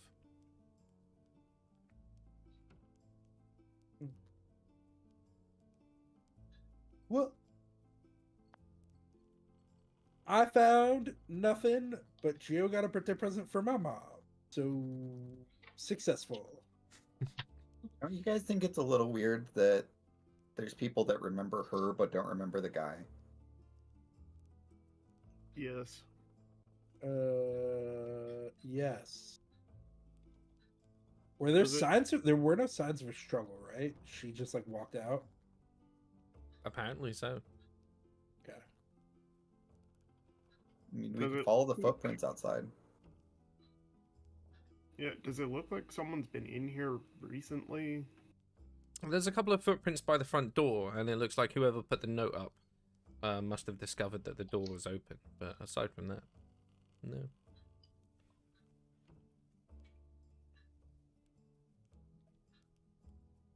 I mean, we have a clue. Might as well follow it. Yep.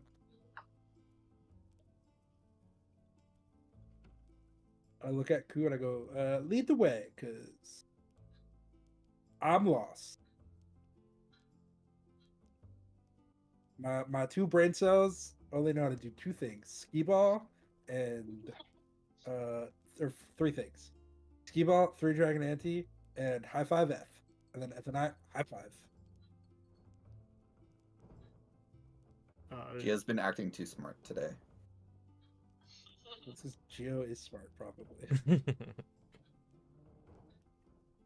Yeah, I mean, let's follow the footsteps, see where they lead. So they move back onto the road, and they seem to leave off in the direction of the marshlands, is the best you can tell.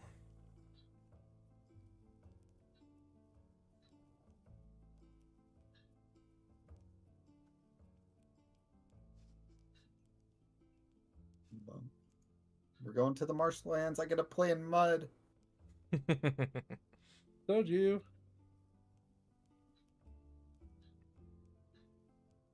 All right.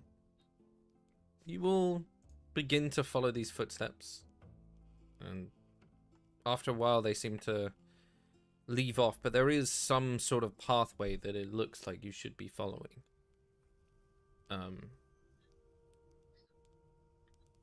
Whereas normally you'd follow the main road that seems to move through the tear stain wetlands, this one veered off very early, off towards what appeared to be some sort of marsh or swamp.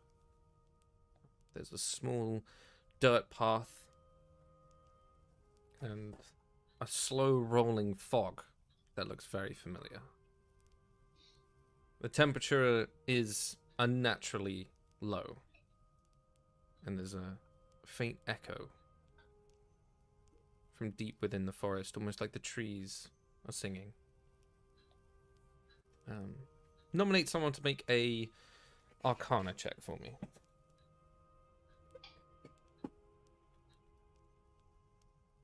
Anyone want to volunteer? I have a +0 to Arcana, so. I have a +3. I love that Gio's one of the clever ones and he doesn't know it. A natural 20. Hell yeah. There's something within you that feels bound or like familiar. There's a spark. You've always felt yourself within this world very different, just who you are within you. Obviously, out of table, it's because part of you is from the astral plane. There is a connection similar, not the same, with the energy that this place is giving off. With your natural 20, you know instinctively that this is Fey energy that is radiating out. You're not sure why you know that, but you know that it's dark, has this very similar smell to the like the tang that Lorea's locket gives off. Different again, but from all the talk of people say about, oh, that artifact is cursed and things like that, you know that there is some form of curse at work, and is potentially the reason why people go missing. Guys, this place reminds me of that portal that opened in our last town that we were in. Oh. Wait. Don't touch anything. Oh. True. Be very careful. Gio's already been playing in the mud. Yeah, makes sense. Is the mud like where the magic is emanating from, or just the general area? It's just generally everywhere, yeah. We should be careful, but we gotta progress forward. So let's do it. You're not sure how long it is. There's a haze of where the sun is and what time of day it is, but eventually, ahead of you, you see a massive sinkhole. Almost like the earth swallowed something. It's lined with a set of very long stone spiral steps. And as you're all looking around, Gio spots like a tousled flash of blonde hair.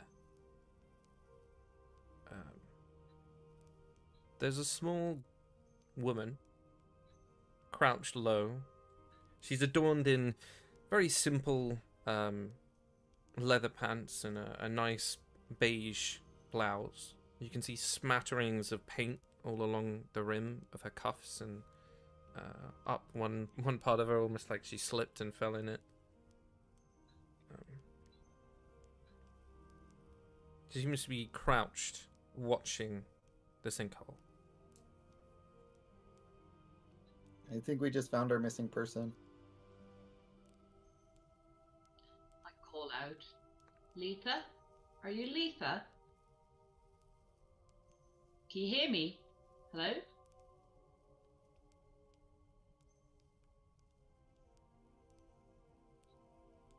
there's something fishy here. I would like to approach her. Okay.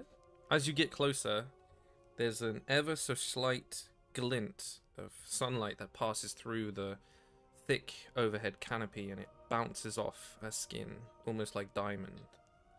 Until you get a little bit closer and you realize there's a small film, almost like glass, all over her, and she is frozen in place. You can see her eyes shift to you, and then look back at the hole. So she does still move within her icy form. Yeah. Can I investigate whether she is alive or undead? Yes, let me know how you would figure that out. I would like to check for any. Well, I think it would probably be like. Ooh, how would I actually do that? I can ritual cast detect magic. Yeah.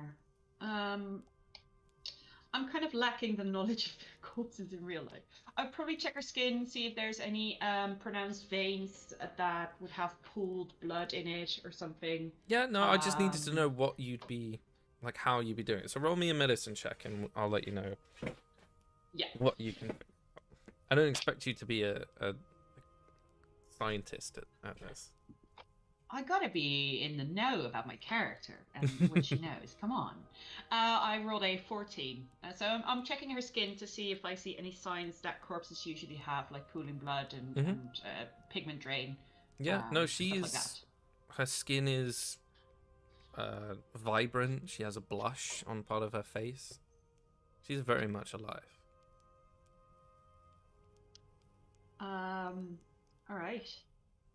I look over to Bellini, and I say, I think she might be literally frozen. Could we try and warm her up slightly, like subtly, not burn her? Can I it goes cast? too hard. Yeah. Hold on 1 second. I wanna check something out, and I'm gonna ritual cast detect magic. On this area and on her. So I'm gonna take the couple minutes to like set up the ritual and cast detect magic. While he's doing that, Geo would have yelled down the sinkhole.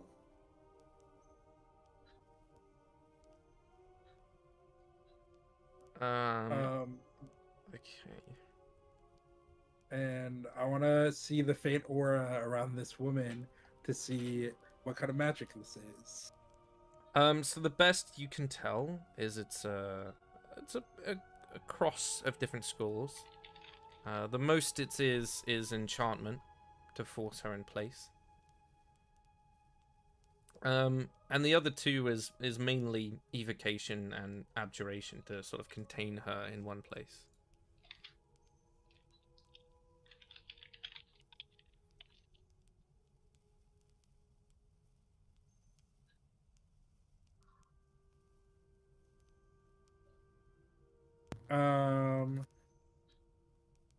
Cool.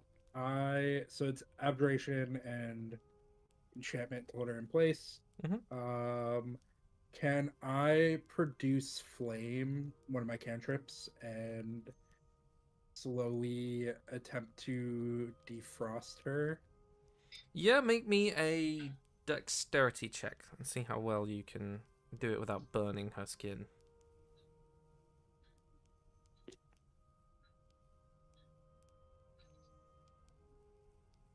That is a 16 plus 1, 17. Okay, so you hold it just enough to far away, just to test it on her arm, and you can see the ice begins to melt and fade away. You can see the flush of her skin. You keep going, but as you move your hand and further up, it just seems to follow and re-ice itself back over. I want to de-ice her mouth so that she can talk to us. Okay. Yeah. There's a brief gasp, and you see a floating wisp of of cold air. She seemed You're revived a little frozen. bit. You're frozen, and I can't fully defrost you. But what did this to you? I'm not too sure. I followed the people who got taken, and I thought I could do something about it, but I was too scared, and then I looked down and my feet were frozen, and I've been here since. Since this morning, or how long have you been here? I don't know what day it is, if I'm honest. I know it must have been maybe 2 or 3 nights. I've seen like a bunch of people. Ooh, and you don't remember what you saw when you looked down the hole? Well, it's quite far. There's a set of stone steps, a lot of moss, and the song that you hear when those things come, it seems to be coming from down there. Cool. I look at Ku and I go, you could speak in our minds, right? If we stuff our ears, we can still communicate. Yep. I look at the group and I go, well, it looks like we gotta go down this hole. And it sounds like when you hear a song, it freezes you in place. So we're gonna stuff our ears full of wax and cotton and make some earplugs and go deaf. Are you gonna leave me here? I cannot unfreeze you at the moment, Right. fully. Okay. And my hope is once we defeat whatever has frozen you here, it unfreezes you, and or we'll figure out a way to unfreeze you. I can carry you down the hole if you want that, though. No, I might I don't know, shatter. I don't want to shatter. That sounds awful. Yeah, you're probably safest here. Okay. I'll keep an eye out, and she's trying to make light of this situation, but very much scared. Are you hungry?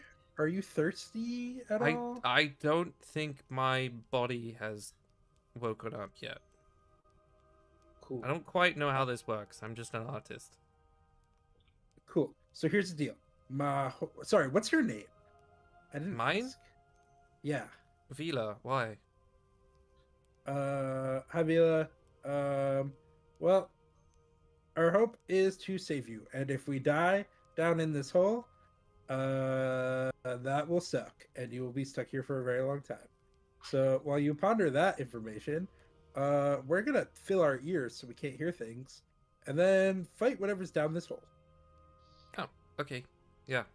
That sounds good. Cool. You just hang out here, and I let out a dissonant cackle because I think I'm hilarious. Like a small tear. She just needs to chill. Oh my god. I high five her frozen hand with my non-produced flame hand, and I say, "Don't worry, we probably got this." Yeah. And as you sort of let that flame fade and go to get yourselves ready, you see that ice forms back over. Yeah, so We're going to go stop our to ears. a short break. But before we do, don't forget, next week we are starting our weekly mystery dice giveaways. Woo. Woohoo! So if you want, you can grab yourself a ticket either Friday or Saturday, depending, and be in the chance of winning yourself a lovely mystery dice. And if you do want to buy yourself any, you can get 10% off if you use code WYRD, which is WYRD. Woohoo! Dice. But we'll see you in about 5-10 minutes for some fun, creepy combat. See you then.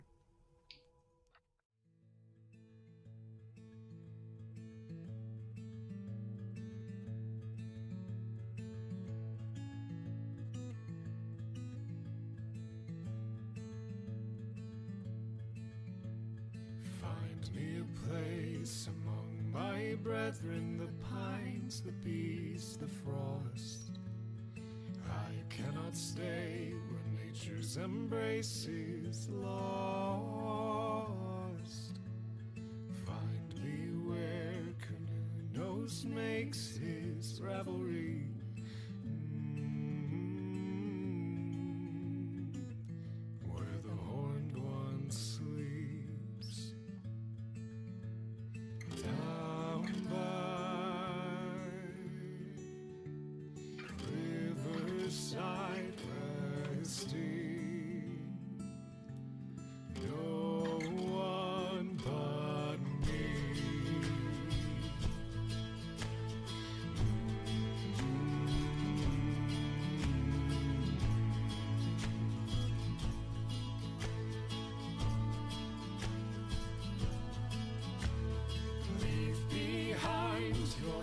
troubles and your worries. Set your soul on fire and dance among the trees.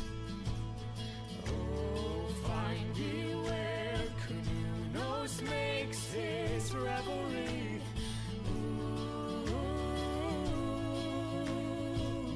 where the horned one sleeps. Deep in woodlands running, no one but me.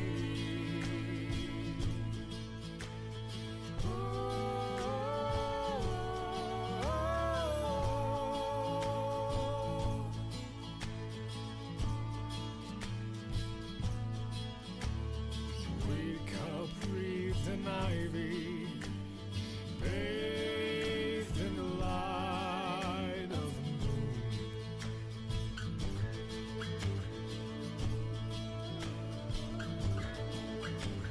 Through the canopy I see the light of the stars shining through.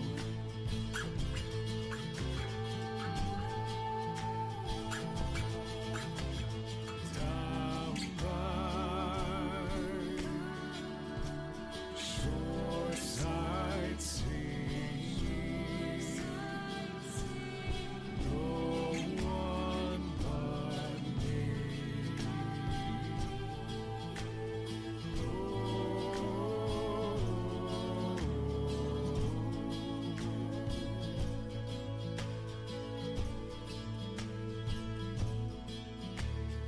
Find me where Canunos makes his revelry.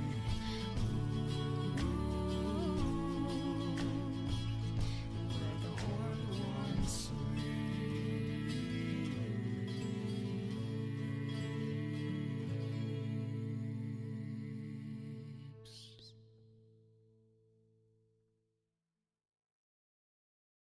Blacksmith, blacksmith, forge me a blade of the strongest steel, that when I strike my enemies, their wounds may never heal.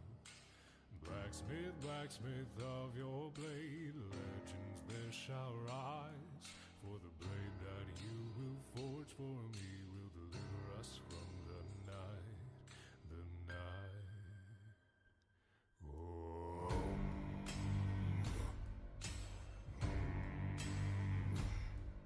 Strike, turn, hammer and burn, the bellows teach and the fires burn. Iron, oil, temper and toil, the forge ain't hot if your blood don't boil. Blacksmith, blacksmith, forge me a blade to slay that evil heel, a sword that gleams like diamonds that can make the darkness kneel. Blacksmith, blacksmith, forge me a blade of the strongest steel, that when I strike my enemies, their wounds may never heal. Blacksmith, blacksmith of your blade, legends there shall rise, for the blade that you will forge for me will deliver us from the night, the night.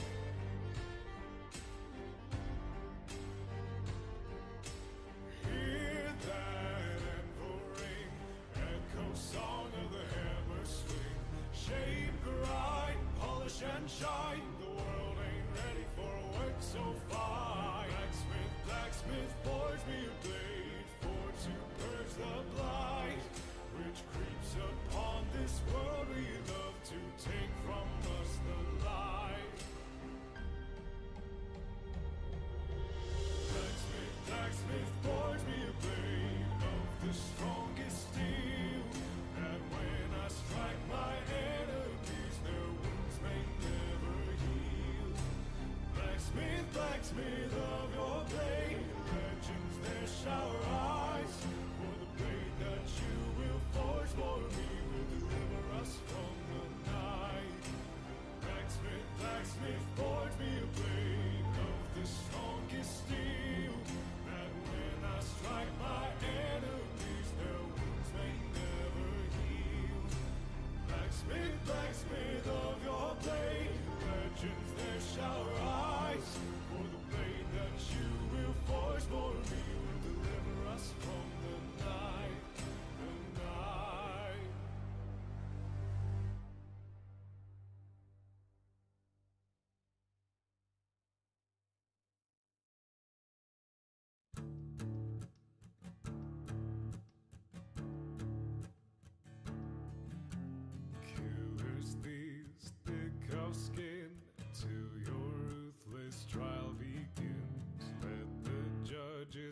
sink in. A lifetime on the Isle of Sin. Hey, hey, hey, hey, hey, hey, welcome to the Isle of Sin. Jagged rock, sea slate caves, no way out but the 10-foot waves. You'll cry out to be saved, no reprieve for the criminal slave. Hey, hey, hey, hey, hey, hey, hey, welcome to the Isle of Sin. Cursed stone, blessed orb, swing your pick till you hit the floor. Break your filthy back some more until you strike the mithril score. Hey, hey, hey, hey, hey, hey, hey, welcome to the Isle of Sin. With your life, pay your dues, work or die, it's yours to choose. You've got nothing left to lose. The sharks await should you refuse. Hey, hey, hey, hey, hey, hey, hey, welcome to the Isle of Sin. An empty look behind your eyes, no soul of a man left there to find. No hope within these iron sights. You'll work these minds till the day you die.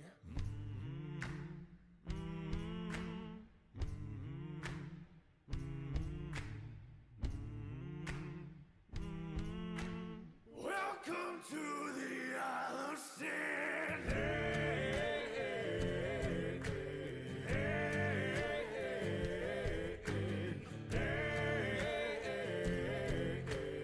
Welcome to the Isle of Sin.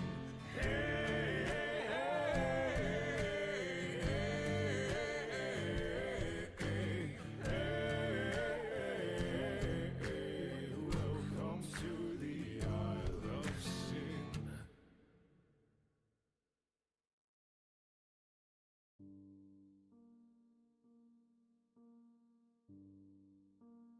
Her soul and mine, they're one and the same. Split one in twain, and we both feel the pain. The sins of one father unread in our veins. Through darkness and hunger, she remained, but her heart no more beats in tandem with mine. And I'm waiting for the wink and the. I have peanut butter whiskey mixed with chocolate milk. Oh, Peanut hell yeah. whiskey. Okay, Damn, welcome it's back. spicy. As I we don't know how I feel about that. start, well, peanut butter whiskey is actually really nice. Anyway, I know I like peanut butter whiskey. It's the mixed with chocolate milk part. that sounds That's amazing. wrong. What do you mean? Peanut butter whiskey chocolate milk.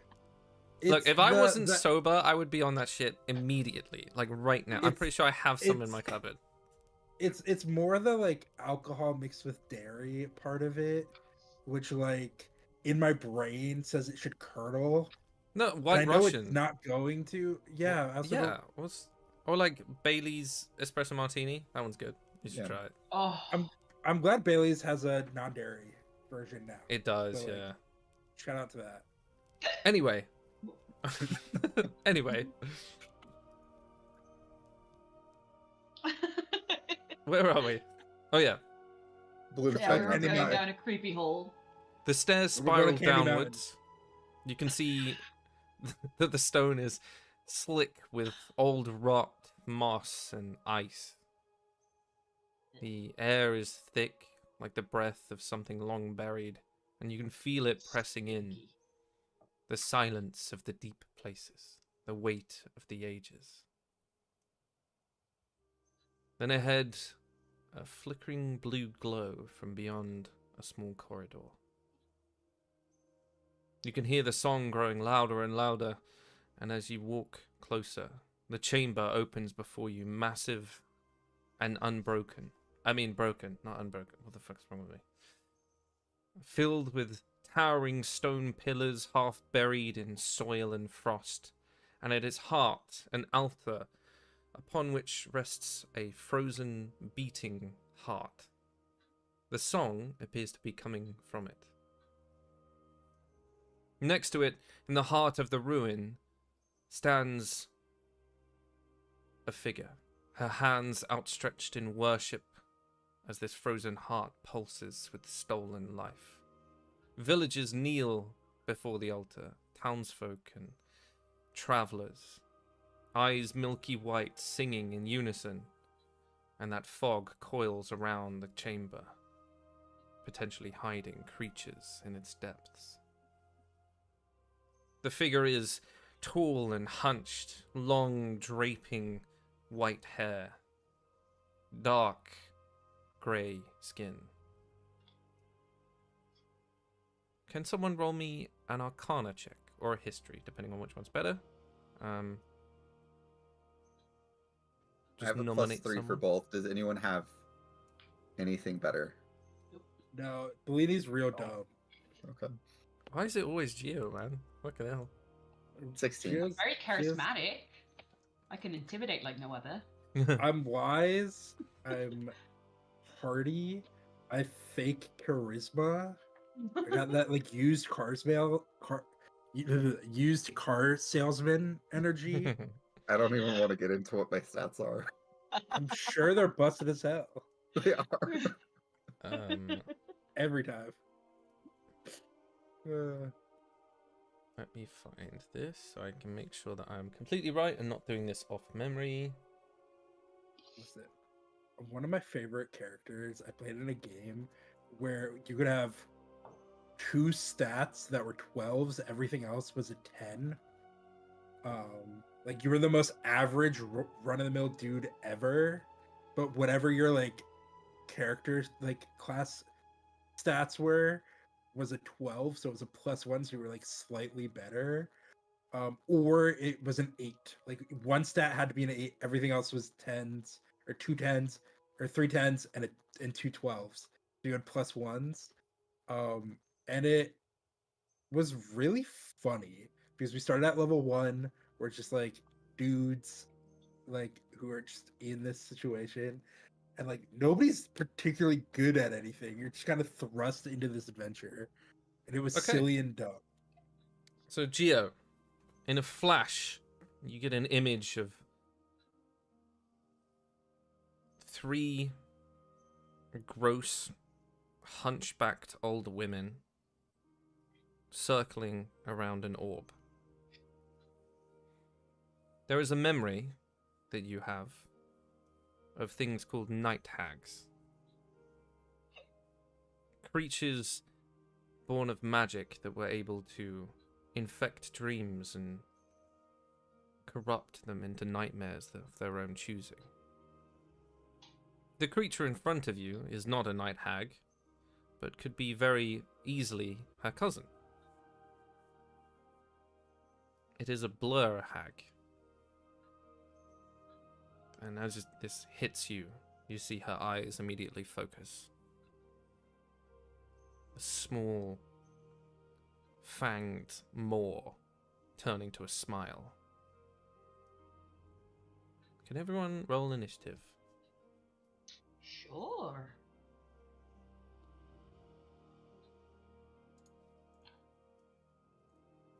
Eight. 19. Oh, very nice. I'm keeping Moro out of this, by the way. Sure. Cool. 18. Nice. Bellini? I got a nat 1 + 1, 2. Nice. Nice. That feels about right. Okay. Gives me time to figure out what I'm gonna do.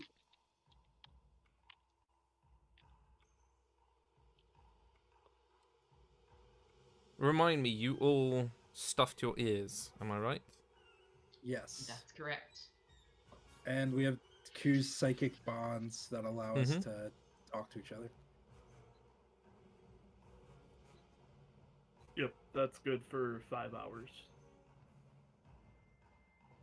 Morrow is not part of the battle, but for flavor, he has a cute little bonnet made out of shawl to cover his ears as well.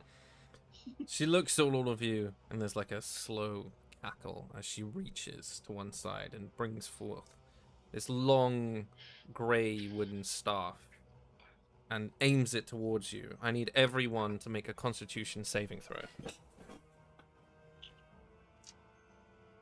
Sorry. 14. Dirty 20. Hell yeah! 22. 17. Oh, delicious rolls, guys. Delicious. Did anyone get lower than 14? Nope. Nice. Okay, so it is...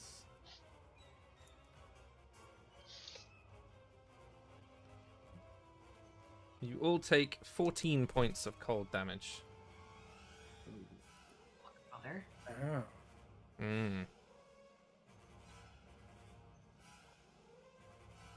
And it's Lauria's turn. All right. Straight up form of dread. I'm gonna do. Every creature that sees me, which I think is now only the blurry hag. I'm not sure how you. Blair hag, yeah. That one Oh, has shit. to roll a wisdom saving throw. 24. Okay, she succeeds. Nothing happens. So that's my bonus action. And for my action, I'm going to cast Bane on her. And Nice. she needs to do a charisma saving throw for that. 14. Fuck! She saves. That's my turn. That's all I can do. Okay, no worries. Ku, you're up. All right. I am going to start by moving away from everyone. Try to not group up. And as I'm going, I'm gonna throw a couple psychic daggers at her. Love it. 21 to hit. Hits? Is anyone within 5 feet of her? Not at the moment, no. No one's in melee with her yet. Alright. That is 8 psychic damage. Cool. Bonus action 1 is a 24 to hit. Hits. So that is another 5 psychic damage. Nice. Anything else? Nope. I have moved. That was action, bonus action. Cool. Yeah. So you're off to one side of the chamber. Geo, you're up. I'm gonna run up to the blur hag and hit her with my maul, or attempt to. And I do not succeed. Unfortunately not. For a bonus action, I am going to invoke Giant's Might, so I am now extra large. Cool. Love it. So you just watch as Geo's massive form fills a little bit more of the space. Bellini. Did Lorraine not go? No, it's first. Oh, okay. I look at Geo and I go, "Plan get big?" Question mark. You mean bigger than I already am? Yeah, I could make you bigger. Why not? If I hit, that'll do a little bit more damage. Yeah, I cast And he enlarge reduced cackles. on Geo. So Geo goes up one size category. So he goes from large to, what is that, huge? Right? Yep. Gets advantage on strength and strength saving throws. And your one-armed strikes deal an extra 1d4 on a hit. Love it. I'd I'd say at this point, Geo, your head is scraping the ceiling. That's fair. And as a bonus action, I am going to drink a potion of healing. Mm-hmm. And because I'm drinking it, I get full amount, right? Or do I roll? Yes. Yeah. I can't remember how I said it now. It's action to feed someone a potion. So it's bonus action, you roll it. If you're taking an action to drink it, then it's full. Gotcha. Okay, so then I roll. Cool. That is 2d4 plus 2, so that is 7 points of damage, or of healing. Mm-hmm. Cool. Cool. My turn. Yeah. Because Geo's massive. Yeah.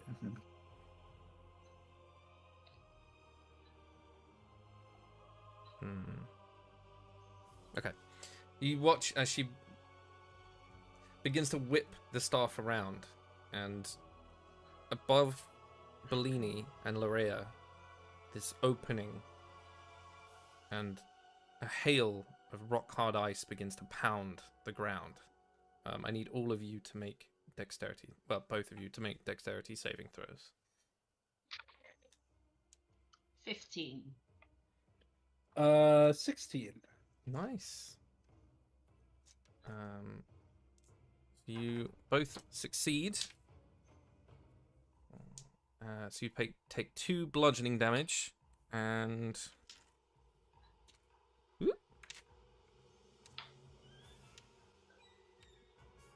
7 ice damage, cold damage, whatever the fuck it is. Can I, as a reaction, cast Absorb Elements and get resistance to that ice damage? Is it in response to a spell attack at you? Whenever one reaction in which you take acid, cold, fire, lightning, or thunder damage. Yeah, then yeah, you can. Cool. So I get resistance. I take half of that. So what is half of 7? Down It's or- lower, so it'd be 3. Okay. So I take, yeah. Okay. Cool. Lorraine, it's your turn. Oh, also to make a concentration saving throw. But I have Warcaster, so sorry. I have advantage. Yeah, I rolled a 17 and a 19, so yeah, I pass it. Nice. Cool. All right. For my bonus action, I'm going to cast a Wisdom Hex on her. No saving throw. I just cast it. And I will cast Eldritch Blast. Eldritch Blast. That is a 21 to hit. Hits. Okay. She must make a Wisdom saving throw with disadvantage Okay. because of my form of dread. 16. Okay, she passes the bitch. She's not frightened, but she will, however, get 7 force damage and an additional 2 necrotic damage. Sorry. Carry on. Yes, that's it.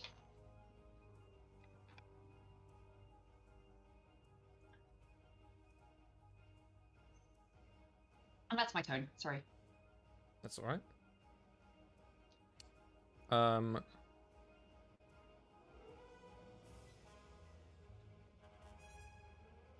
Yeah. Q, it's your time. All right. I'm gonna keep moving. Move my 35 feet. I'm trying to get around behind her if possible. Okay. And I will throw my psychic daggers.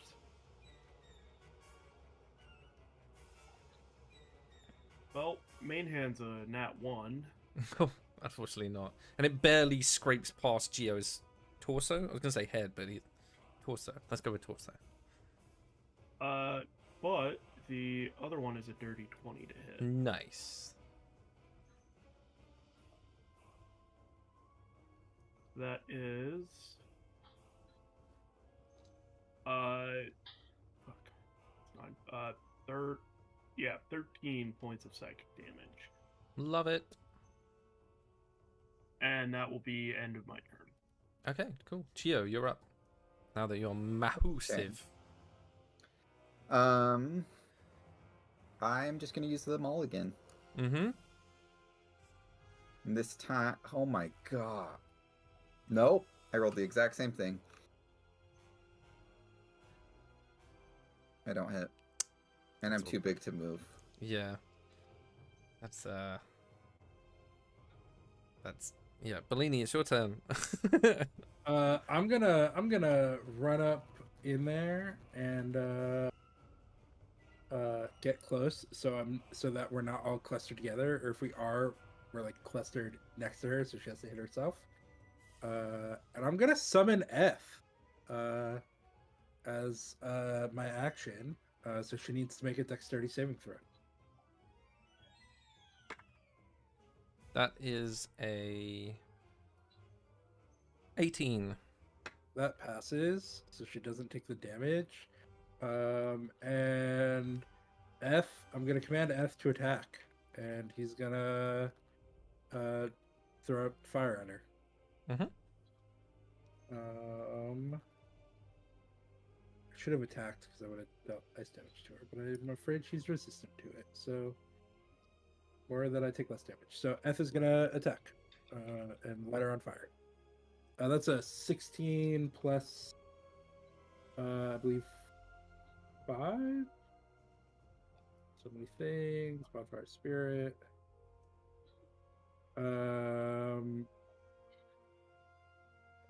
Ranged weapon attack, my spell attack fire modifier. So yeah, that's plus 5. So 21 to hit. Hits.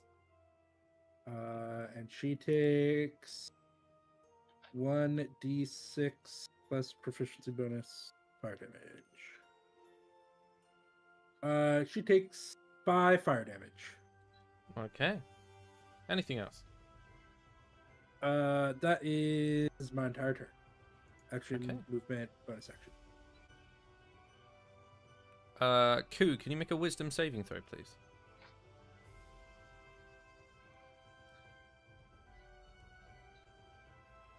What if I don't wanna?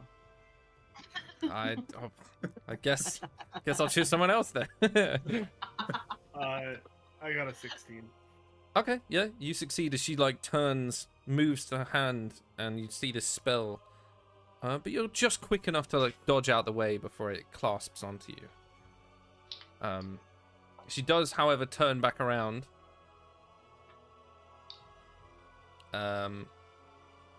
Bellini, you said you're near Gio now, right?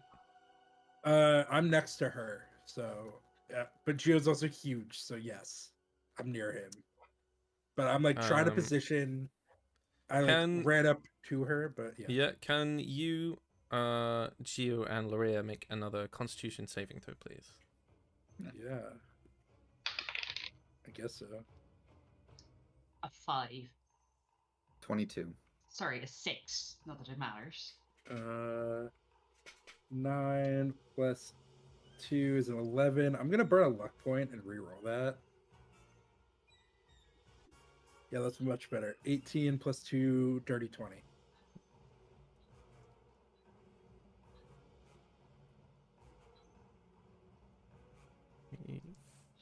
Okay, so anyone got lower than a 14? Yes. You take 24 cold damage. I'm down. Okay. And anyone that passed obviously takes 12. I'm gonna absorb element again. Okay. And take half of that, so 6. Okay. Lorea, first of all, would you like to roll your death saves, or do you want me to roll them?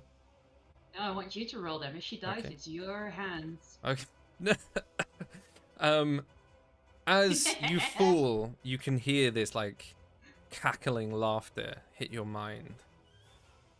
What is your worst memory? Oof.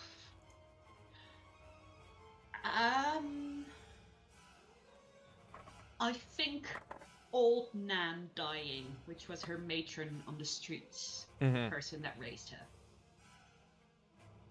Okay. She didn't And die you just- horrifically, but it is her worst memory. As you're falling and you can feel your eyelids close, you begin to replay that scene over and over, and every time you go to reach her, it just restarts. Cool, you're up. Alright, I am gonna keep throwing daggers.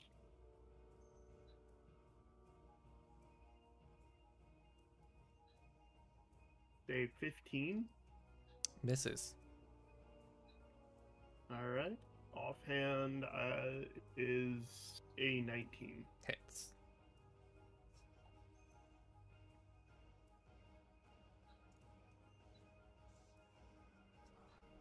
So 16 points of psychic damage, Mm-hmm. and I will stay behind her where I am. Cool, yeah. Geo, you're up. Okay. I am gonna try and take my maul and hit her again. Mm-hmm. A 16 doesn't hit, does it? No. No, her AC is a 17. Yeah, that ends my turn.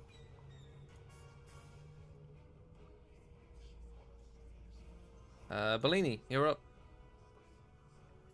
I look at Geo and I say, "Sorry, you're gonna get a little bit smaller. I'm gonna drop concentration on in large reduce. I am gonna cast Healing Spirit. Ooh. Bring back an oldie. And I'm gonna cast it above Larea, so it heals her. Mm-hmm. And she heals. Hold on.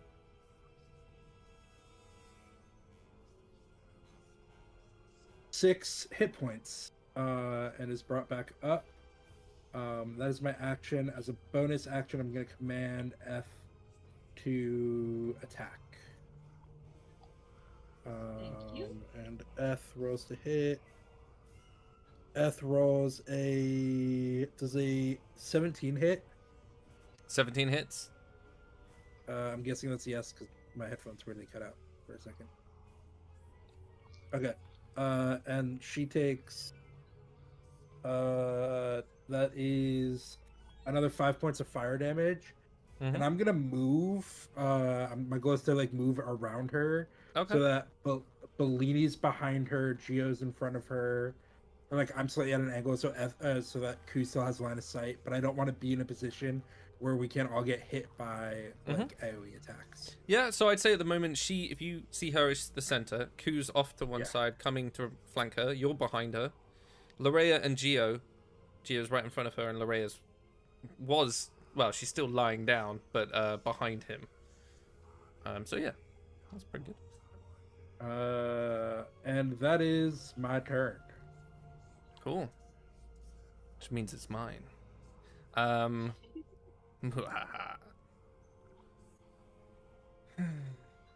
Let's do something different. Geo and Larea, can you make wisdom saving throws, please? I can. Nat 1. 13. Okay, you are both frightened for 1 minute. Oh, fuck, and I'm no longer immune to it. Alright. As you watch her shove her hand at one of the villagers that's still praying on the ground and crushes their skull underneath her fingers, shoves that brain in her mouth, and you watch all of the blood begin to drip down, and this wave of energy. So yes, you are both frightened of her. And that is her turn.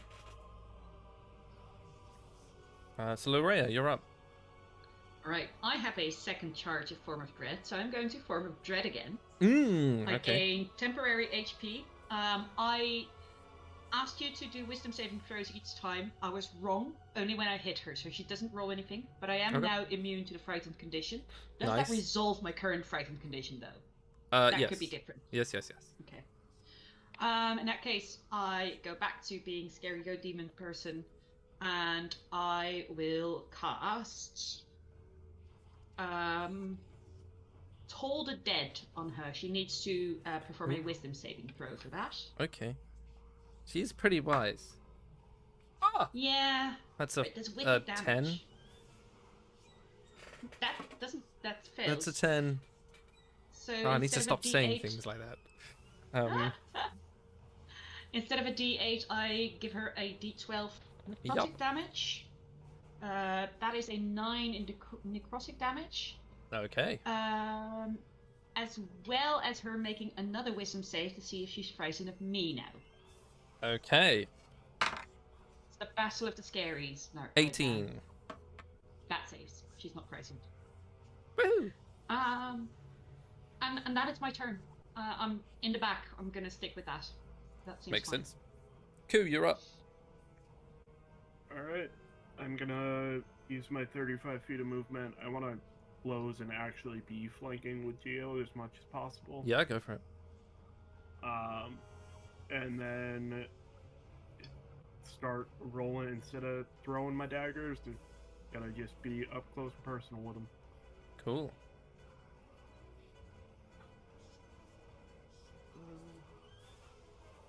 Advantage now. Thank God. Oh, it doesn't matter. That's I rolled 2 5s, so that's an 11 with my main hand. Oh no.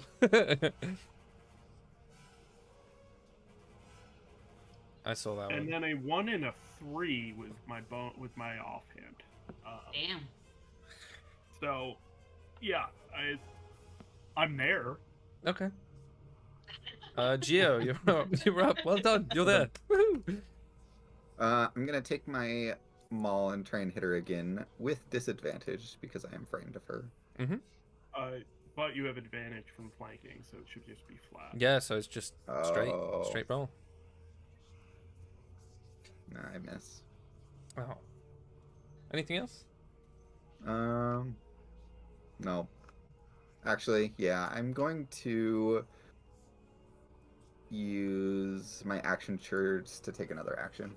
Yeah. Fuck her up. Nat 20. Hey, let's go. Nice.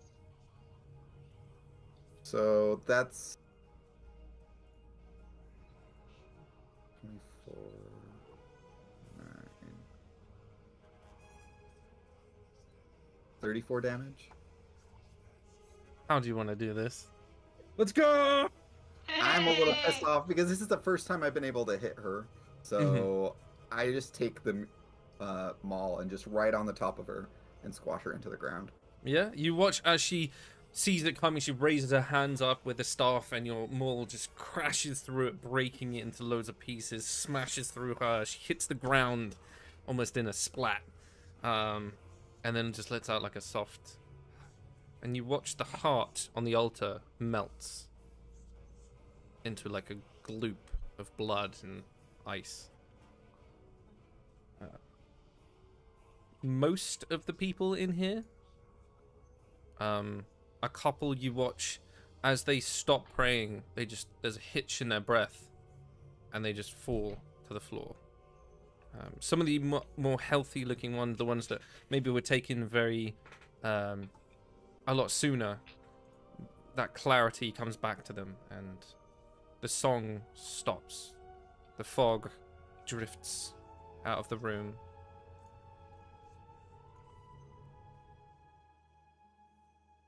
A couple of them run over to Geo, seeing that he's the largest thing in the room, and just begin immediately thanking you. asking you how they can get out of here and what happened and where are they. You were all You're out in a of initiative. tunnel. And then go up those stairs back there. Did we see the dude who got abducted last night? Yes, Plus he this is morning? amongst them, yeah.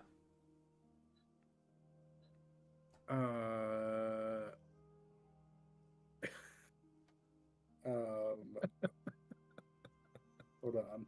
I'm distracted. He was always covered in the same way. He just doesn't care. Oh God.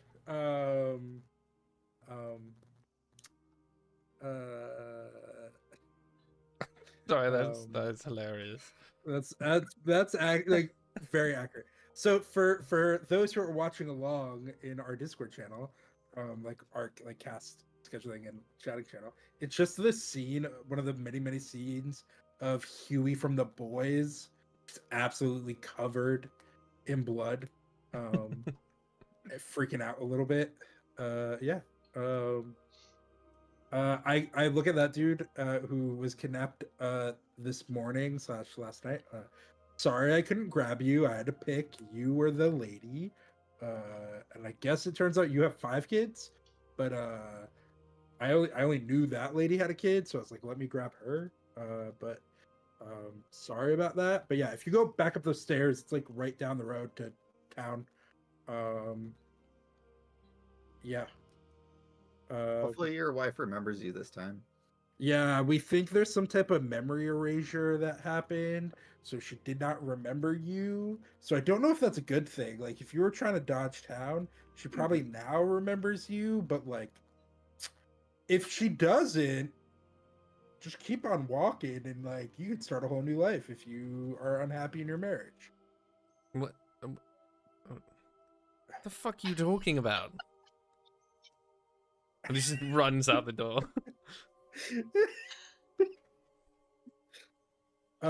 Note to self: do not become marriage counselor. There's just a 7-foot demon goat awkwardly standing there while this happens. Like, Yeah, you see one woman is like thanking Gio. Oh, thank you. Turns around and then just runs out of the room. Oh, yeah, my healing spirit flies over to Larea and heals her for another 5 points of health. thank you. I heal 5, Gio heals 5, and Ku heals 4. Nice. Sorry, Ku. Just in case, like, there's more surprise baddies in this cave. And I used the spell, so I might as well get all the healing out of it. So, as you're all standing around, there is a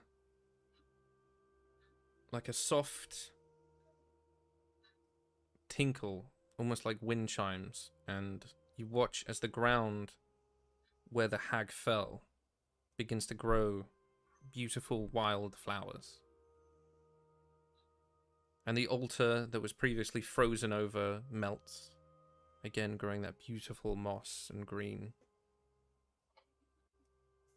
It appears you've restored some form of balance to whatever was going on.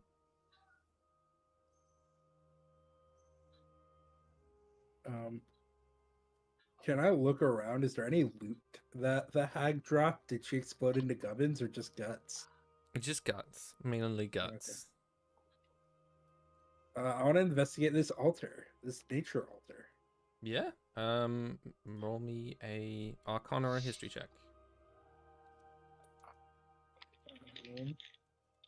That's an 18 on the die plus 0, 18. You get a feeling,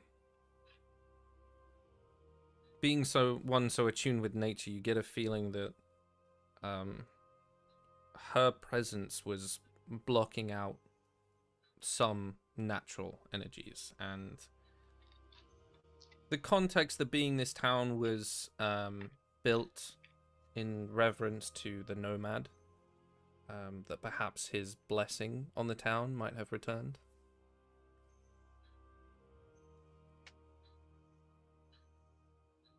And in response for your actions, there's a small part of you that thinks that perhaps one of the Trinity might have shown you a sign that what you did was right.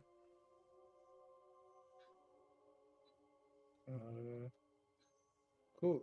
Do I pray to one of the Trinity? Hold on. Is Zephyrix one of the Trinity? He is. I make the sign of Zephyrix and I like give him like a peace dubs. Thanks, dude. We appreciate it.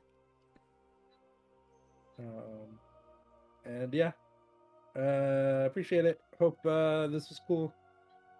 If it was one of the other two, hope it's also cool. I don't really know what you're about, but Zephyrix is my man. I hit him with the shaka and I'm like, thanks, dude. Just a gentle tinkle of wind chimes again. Ooh. And I go, well, I think we're done here, unless we want to explore more of this spooky cave. But how many dead bodies are down here? Maybe 5, 6. I look at Chio and I go, do you want to carry these back, or we can put them in the bag of holding and take them out when we get back up there? I'll carry him out. Cool. And Gio walks over and picks up the bodies. Mm-hmm. Yeah. There's all of them over one shoulder. That is like just 6. Yeah, got it. I look at Ku and Lorea and I go, back to town? I could use a bath. So could Ku. Yeah. Sounds good. I will look like where the hag got crushed, make sure. Is she actually dead? Mm-hmm. Is there a way I can figure that out? Yeah, I mean, make me a medicine check, I guess.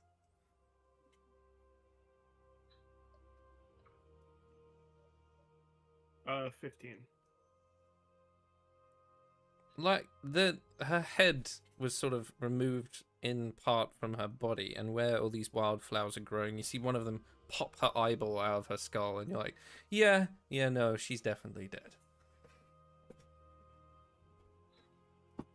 Look, gotta be careful with hags. Oh yeah, no, completely. Yo, is it like Baldur's Gate? If we eat part of her scalp, we get a boon. I mean, if you want to try it, you can. No, I'm good. I don't Yeah. want to eat that old lady. Probably a wise decision. Bellini has eaten many a questionable thing, but I think it would destroy him to his core if he, yeah. But yeah, you all, as a group, slowly trudge your way back to town, and everything seems normal. No one's really noticed anything. You notice that a couple of the villagers are going up to people and they're hugging, and there's a little crying of tears, and oh my god, how did I forget you, and things like that. But most people in this world, they've gotten used to random shit happening, especially in the Crossroads. So they're just, yeah.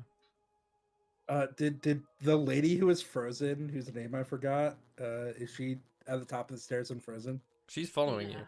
Yeah. Oh, cool. I look at her and I said, we figured it out. You're good. I can didn't tell. die. Thank you. Yeah. And I go for a high five. Nice.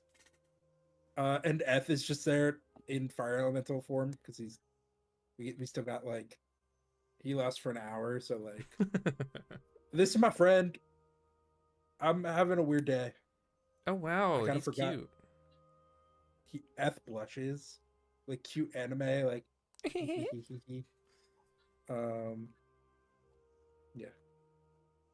Sorry. And we go back to town, and yeah. Is there a mayor to this town? Doesn't seem like it. No. There's like a I'll look town her- council.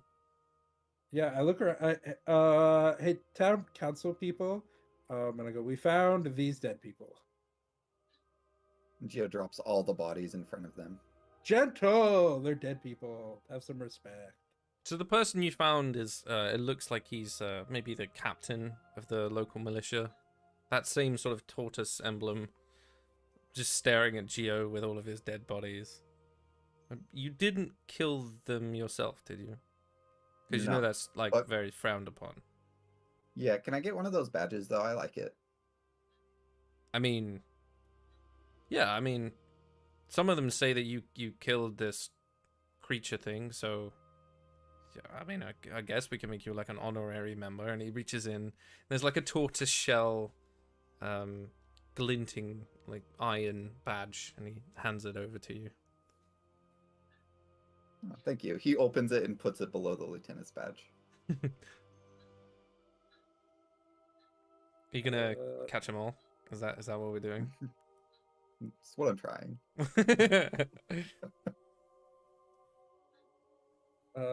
Yeah, we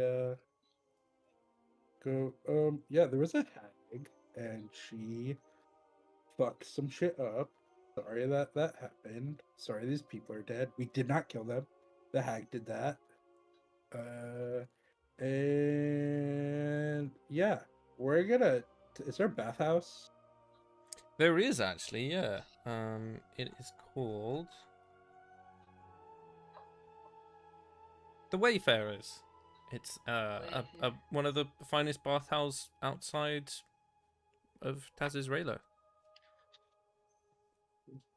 But yeah, I think we're gonna get cleaned up, and then I think tomorrow we're gonna get cleaned up. We're gonna do some shopping, because I'm assuming it's like mid-afternoon at this point, and then tomorrow we look at the Capitol Guard. We're out of here because we got places to be. Actually, I do go get paid.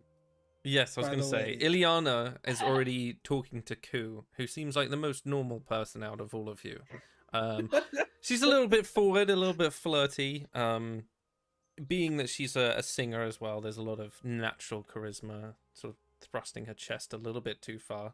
But she hands over I a elbow her small... head. I go, you're gonna let her take your man? What is this? I look around, genuinely confused. My man, what are you on about? Are you a coup, not an item? An item of what? Never mind. Okay. Leany just trying to set everyone up. Yeah. He's in his romance era. But you see she gives Ku a very hefty looking coin purse. Inside Ku you will find 1,700 gold pieces, and 2 quartz gems. That's quartz with a Z, right? Not Quartz. the unit of Yeah. measurement. No. Okay.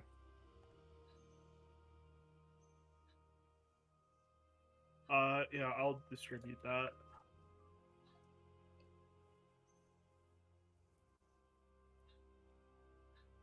That's 425 each. And Gold. yeah. Hell And yeah. then I will add the 2 quartz to my ever-growing pile Of gems extra and things, shit I yeah. need. Look, Bellini saved the rich one. So I wrote down that the woman was a famous, well, she is, and you might see her again. She's a very famous singer. And the man is useless. He's one of the militia. Doesn't make a whole lot. He saved the rich girl, and so she's very generous in many ways. And has given you a big reward. Nice. And we end our lovely session with you guys heading off to the bathhouse to go get cleaned. I'm not doing another bathhouse episode. I did that yesterday. It was fantastic, but and I guess we'll pick it off with you guys back on the road and heading off. But my question is, which road are you taking? We need to decide right now. Describe the 2 roads again. Okay, so there's That one that goes north. there's one that Oh, goes sorry. north called the Zassus Road, which leads directly to the official border of Obscurum, where you will have to show papers and they will know that you are there. And then there is the other path, which is the Lost Clock Road, leads through the tear-stained wetlands, where A certain black dragon is currently slumbering, but it means that you can enter Obscurum undetected and go about your business without much hassle. I'm pretty sure they're gonna know when I get there, no matter what. Give you a big cloak, it's fine. I know it's probably odd for the rogue to say it, but I don't really know that we have much reason to sneak in other than unless we want to try to 4v1 that dragon. No, I don't want to do that. I think we're better liars than we are sneaks. Okay, so we will pick up. Also, don't know that we need to lie. Yeah. Yeah. It's look, We it's do down to you have guys. papers. It's not down to me. Like, Yeah, we do have the papers. We have papers. You have papers, Like, yeah. That's Yeah, true. yeah. That's true. We can lie. We just don't have to. Yeah, you don't have to. You've set My yourselves up favorite quite is- well, in fairness. Yeah, my favorite is like when D&D parties like get official paperwork for random shit and are just like able to bypass like you have to sneak into to the castle. I'm like, we have a letter that lets us. Yeah, in. you Like, can actually go in. Yeah. So yeah, we'll pick up on the Zassus Road with Cool. you guys next week. Cool. And remember, our giveaways start next week, so tell people if they want to grab a ticket, they can go get one, and you guys can grab one as long as you pop in on Friday. But Cool. till then, we will see you later. Say bye, guys. Bye, guys. Bye.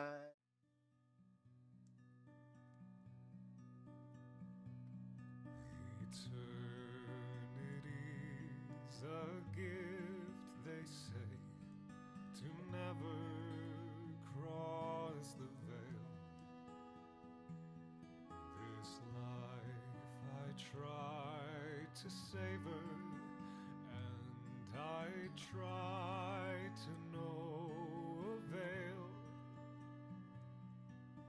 Curse that mortal brevity which has rent you from my arms. Curse this cold eternity without you to keep me warm. Your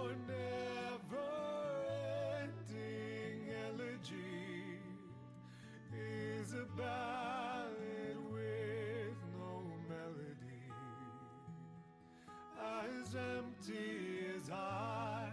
Now you've passed me by. A blessing, no, a malady.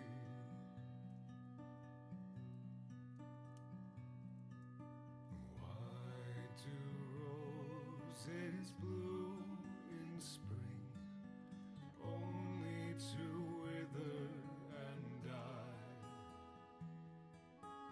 You were all that was good in me. Now back to darkness go I. Take with you my sanity, better madness than the pain of my want. All my effort is vanity, and I hear the ravens taunt. Your never-ending elegy is a ballad with no melody, as empty as I. Now you've passed me by. A blessing, no, a malady. My eternal malady.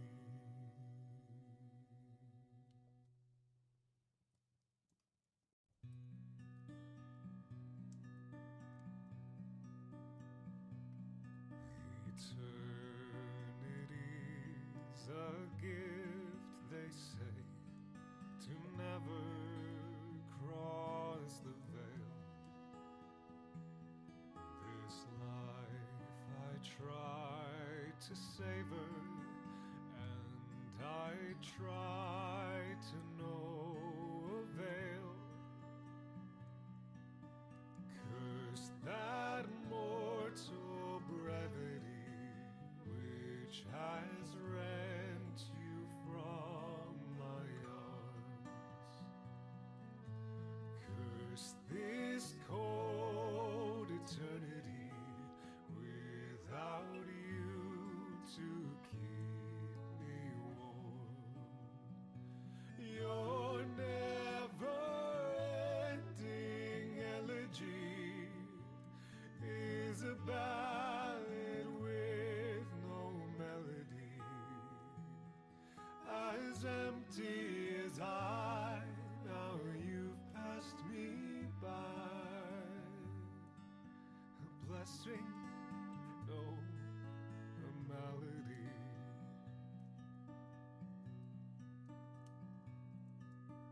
Why do roses bloom in spring, only to wither and die? You were all that was good in me. Now back to darkness go I. Take with you my sanity, better madness than the pain of my want. All my effort is vanity, and I hear the ravens taunt. Your never-ending elegy is a ballad with no melody, as empty as I. Now you've passed me by. A blessing, no, a malady.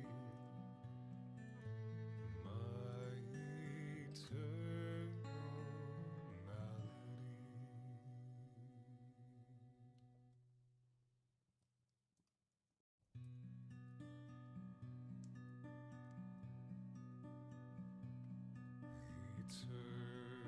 Eternity's a gift, they say, to never cross the veil.